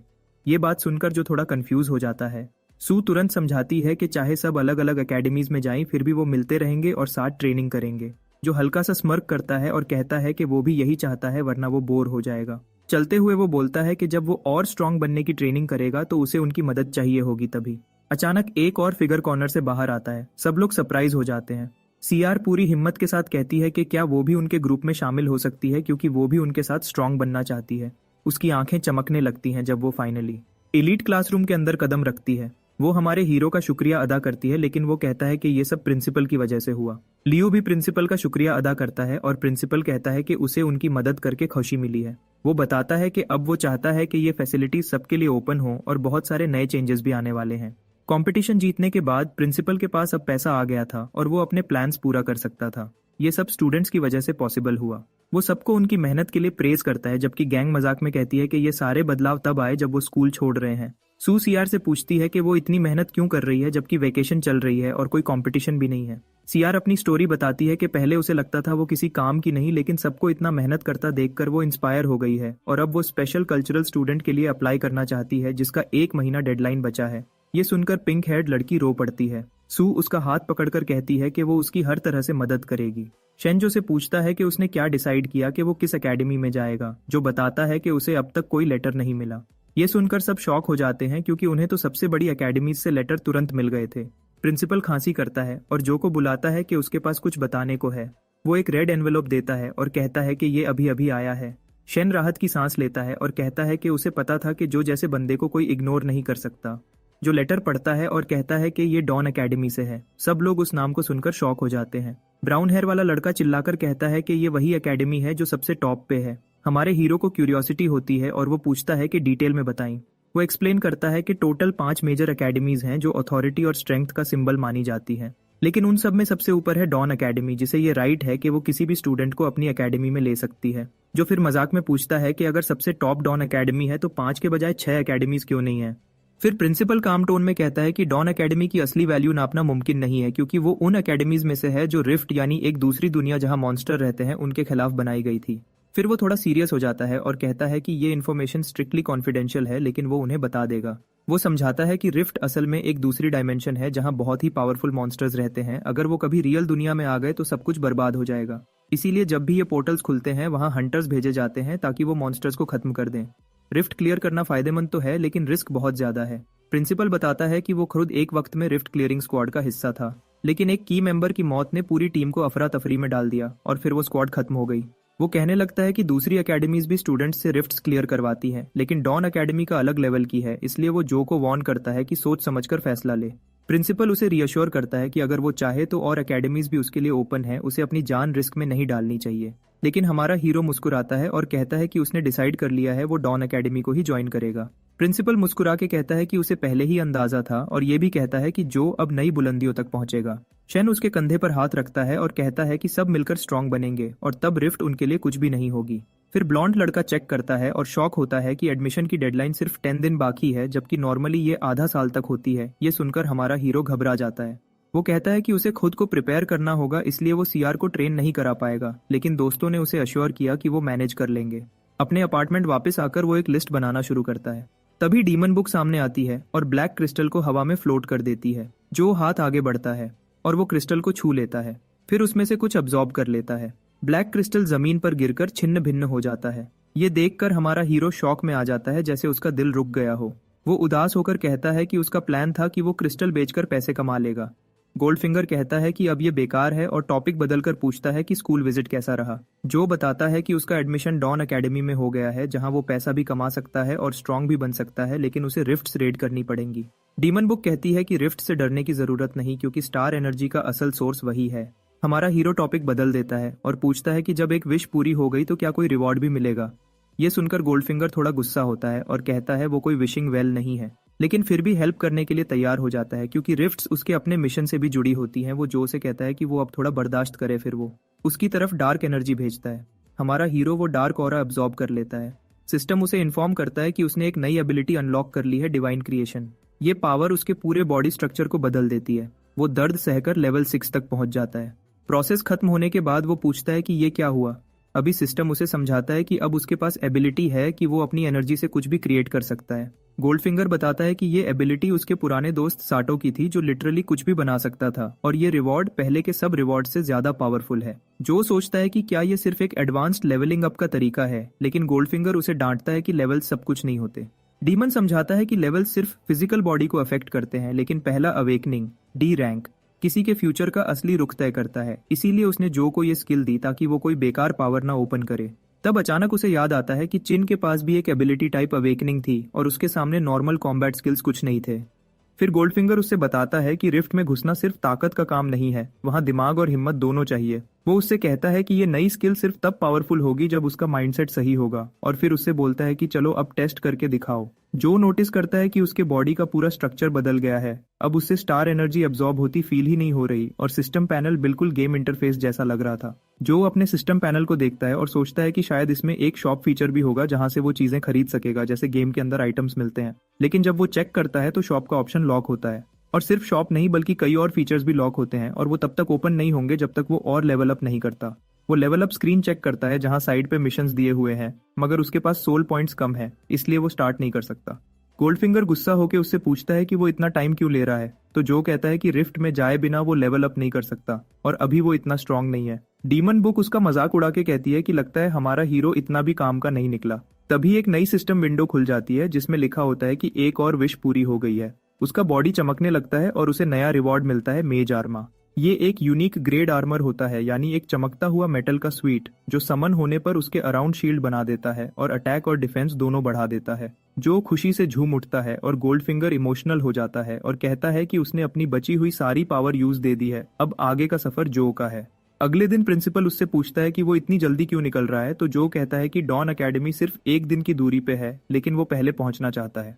वो प्रिंसिपल के हाथ एक चिट्ठी देता है कि ये उसकी बहन को हॉस्पिटल में देनी है और उसका ख्याल रखना है। प्रिंसिपल कहता है कि वो खुद क्यों नहीं मिलता, तो जो थोड़ा सीरियस होकर बोलता है कि अभी हालात ऐसे नहीं है। प्रिंसिपल ज्यादा सवाल नहीं करता और मुस्कुराता है और प्रॉमिस करता है कि वो देख लेगा। सब उसे फेयरवेल देते हैं और जो उन्हें वेव करके अपनी नई जर्नी स्टार्ट करता है। एयरपोर्ट पहुंचकर वो रिसेप्शनिस्ट से वीजा और टिकट मांगता है मिड लेवल एरिया के लिए। रिसेप्शनिस्ट पूछती है कि वेकेशन टाइम में वो वहां क्यों जा रहा है, तो जो कहता है कि उसे एडमिशन मिला है। वो डॉन अकेडमी का कार्ड दिखाता है। रिसेप्शनिस्ट उस कार्ड को देखकर शॉक हो जाती है और वो सोचती है कि ऐसा कार्ड उसने अपनी लाइफ में कभी नहीं देखा। वो थोड़ा देर तक उसे देखती रहती है और जो कंफ्यूज होता है कि क्या हो रहा है। फिर वो जल्दी से सॉरी बोलती है और कहती है कि कार्ड ही काफी है, एडमिशन लेटर की जरूरत नहीं। और फिर एक्सप्लेन करती है कि उसके लेवल के लोगों को टिकट भी नहीं चाहिए, बस रिटर्न के लिए ले लेगा। थोड़ी देर बाद वो फ्लाइट में होता है। फर्स्ट क्लास सीट पे बैठ के वो रिलैक्स करता है और सोचता है कि शायद ये भी डॉन अकेडमी के स्पेशल प्रिविलेज का पार्ट है। विंडो के बाहर देखकर वो सोचता है कि ये नई जगह उसके सपनों के जैसी होगी या नहीं। फिर मुस्कुराता है और फ्लाइट का सफर एंजॉय करता है। जब डॉन ब्रेकर अकेडमी पहुंचता है तो उसे एनवायरनमेंट अजीब लगता है, इतना पीसफुल और काम माहौल होता है। वो रजिस्ट्रेशन डेस्क के पास जाके अपना नाम लिखवाता है। जब रिसेप्शनिस्ट को पता चलता है कि वो जो चैन है तो वो तुरंत खुशी से खड़ा हो जाता है और कहता है कि कोई उसका इंतजार कर रहा था तो वो खुद उसे वहां ले जाएगा। जो थोड़ा हैरान होता है और सोचता है वो इतना इंपॉर्टेंट कब बन गया। रिसेप्शनिस्ट उसे अकेडमी के अंदर ले जाता है और उसे एक बड़े स्टोन मॉन्यूमेंट के पास ले आता है जहां कुछ खास लिखा हुआ होता है।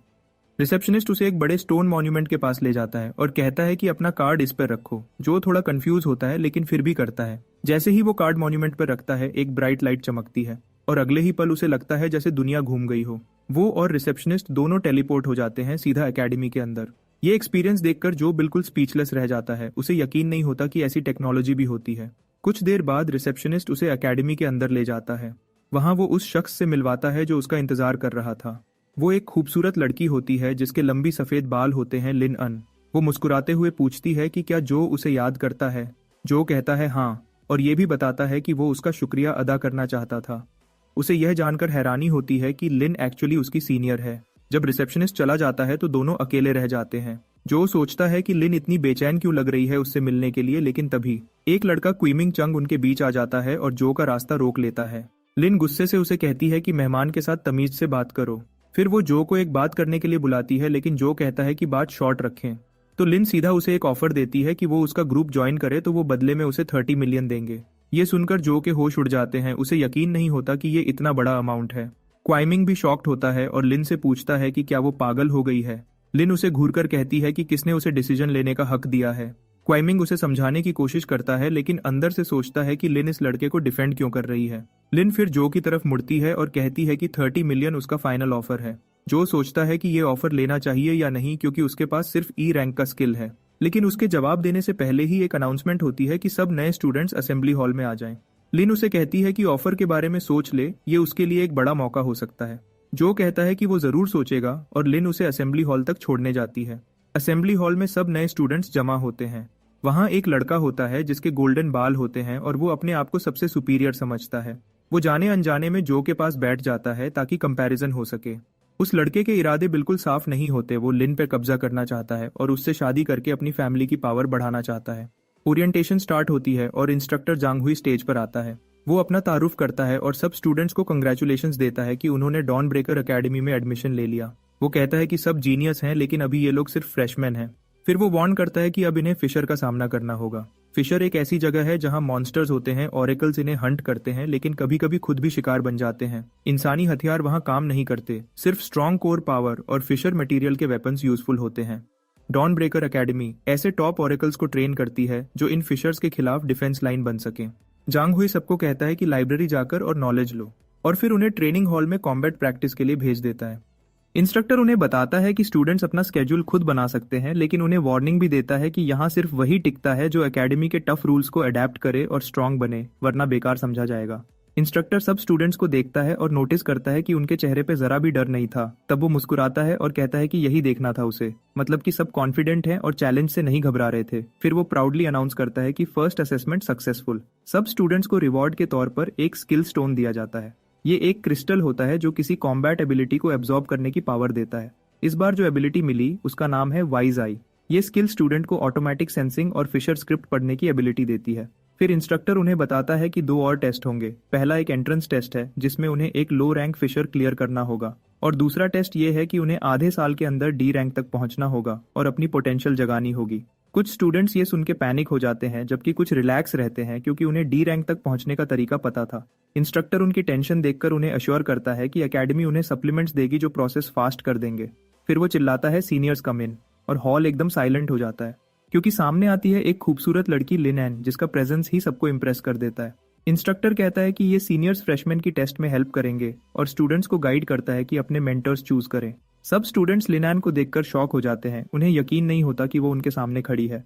हॉल में हल्की सी फिजा बदलती है, सबका ध्यान चेनहुआ ग्रुप की तरफ जाता है। एक स्टूडेंट खड़ा हो जाता है और इमोशनल टोन में कहता है कि उसने एकेडमी सिर्फ लिनैन की वजह से ज्वाइन की थी और उससे रिक्वेस्ट करता है कि वो उसकी मेंटोर बने। लेकिन लिनैन उसे मना कर देती है, ये कहकर कि वो सिर्फ मैजिक टाइप स्टूडेंट्स को एक्सेप्ट करती है जबकि वो स्ट्रेंथ टाइप का है। एक और लड़का कह देता है कि वो सिर्फ उनके लिए अपना टाइप बदल लेगा और मैजिक सीखेगा, चाहे वो स्ट्रेंथ मास्टर ही क्यों ना हो। पर लिनैन उसे भी रिजेक्ट कर देती है। वो एक एक करके सब स्टूडेंट्स को मना करती जाती है। उसके स्टैंडर्ड्स बहुत हाई होता है। इंस्ट्रक्टर थोड़ा बेसब्र हो जाता है। वो लिनैन से कहता है कि कम से कम एक फ्रेशमैन तो चूज कर लो, और वार्निंग देता है अगर तुमने एक भी चूज नहीं किया तो एंड में जो स्टूडेंट बचेगा वही तुम्हें डिफॉल्ट के तौर पर असाइन कर दिया जाएगा। उनके बीच में एक गोल्डन बालों वाला लड़का अपने कॉन्फिडेंस के साथ बैठा होता है। उसे पूरा यकीन होता है कि वो उसे ही चूज करेंगे, चाहे लिनैन ने खुद सेलेक्ट करे या सिस्टम के थ्रू, दोनों में उसकी जीत है। तब हमारा हीरो जो खड़ा होता है और सीधा कह देता है please take me as your mentee. पूरा हॉल चुप हो जाता है। किसी ने एक्सपेक्ट नहीं किया था कि वो ऐसा बोलेगा, लेकिन जब लिनैन कहती है यस तो सबके मुंह हैरानी में खुले के खुले रह जाते हैं। थोड़ी देर बाद मिशन हॉल में जो उससे पूछता है कि उसने उसे ही क्यों चूज किया और इतनी बड़ी ऑफर एक इनएक्सपीरियंस लड़के को क्यों दे। लिनैन शांत सा स्माइल करती है और उसे कहती है ये मेरे पर्सनल रीजंस है, और कहती है कि उसे सब कुछ टेस्ट के बाद समझ आ जाएगा। लिनैन फिर उस टीम का इंट्रोडक्शन करती है जो के अपकमिंग टेस्ट के लिए रेडी की गई है। सुहान सुपरवाइजर है। वो सिर्फ तब इंटरफियर करेगी जब किसी की जान खतरे में हो, वरना उसकी हेल्प करना ऑटोमेटिक फेलियर माना जाएगा। टीम की हीलर लीवे है जो रिकवरी और इंजरीज का ध्यान रखती है। जॉवलिन लॉन्ग रेंज अटैकर है। वो दूर से एनिमीज को टारगेट करती है। टीम लीडर ली रुई है जो पूरा फॉर्मेशन कंट्रोल करता है और टैक्टिकल डिसीजंस लेता है। ली रॉय टीम मेंबर जो को देखता है और नोटिस करता है कि उसके पास कोई वेपन नहीं। वो पूछता है क्या उसने कोई स्पेशल टैलेंट अवेकन किया है, तो जो उसे नहीं कहता है। ये सुनकर लीरॉय शॉक हो जाता है और सोचता है कि एकेडमी ने इसे एडमिट कैसे कर लिया बिना अवेकनिंग के। लेकिन अब शिकायत का कोई फायदा नहीं होता, तो सब डिसाइड करते हैं कि उसके साइड पर अलर्ट रहेंगे।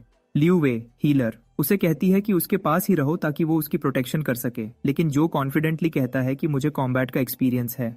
ये सुनकर वो थोड़ा इरिटेट होती है लेकिन कुछ नहीं कहती। फिर ली रुई की टीम को फिशर रूम 1 में भेजा जाता है। ये फिशर वर्ल्ड ट्री फ्रैगमेंट से ओपन होती है। जैसे ही फिशर ओपन होती है जो को एक बहुत घनी और डार्क एनर्जी वाली चमक फील होती है। वो दिल में सोचता है कि शायद मुझे यहाँ लेवल अप का की मिल जाए। सब एक गुफा में पहुंचते हैं और लगभग तुरंत ही शैडो डीमन वुल्व्स का एक पैक उनकी प्रेजेंस फील करता है अपनी तेज घ्राण स्मेल से। वो वुल्व्स ग्राउल करते हुए उनकी तरफ बढ़ते हैं। लीरॉय और जॉवलिन रेडी हो जाते हैं और तुरंत उन वुल्व्स पर चार्ज कर देते हैं। वो पूरी कोशिश करते हैं उन्हें मार गिराने की। हीलर लियू वे तुरंत दौड़कर उन दोनों को हील करने जाती है, लेकिन उसे ये नहीं पता होता कि एक बीस्ट उसके बिल्कुल पीछे आ चुकी है।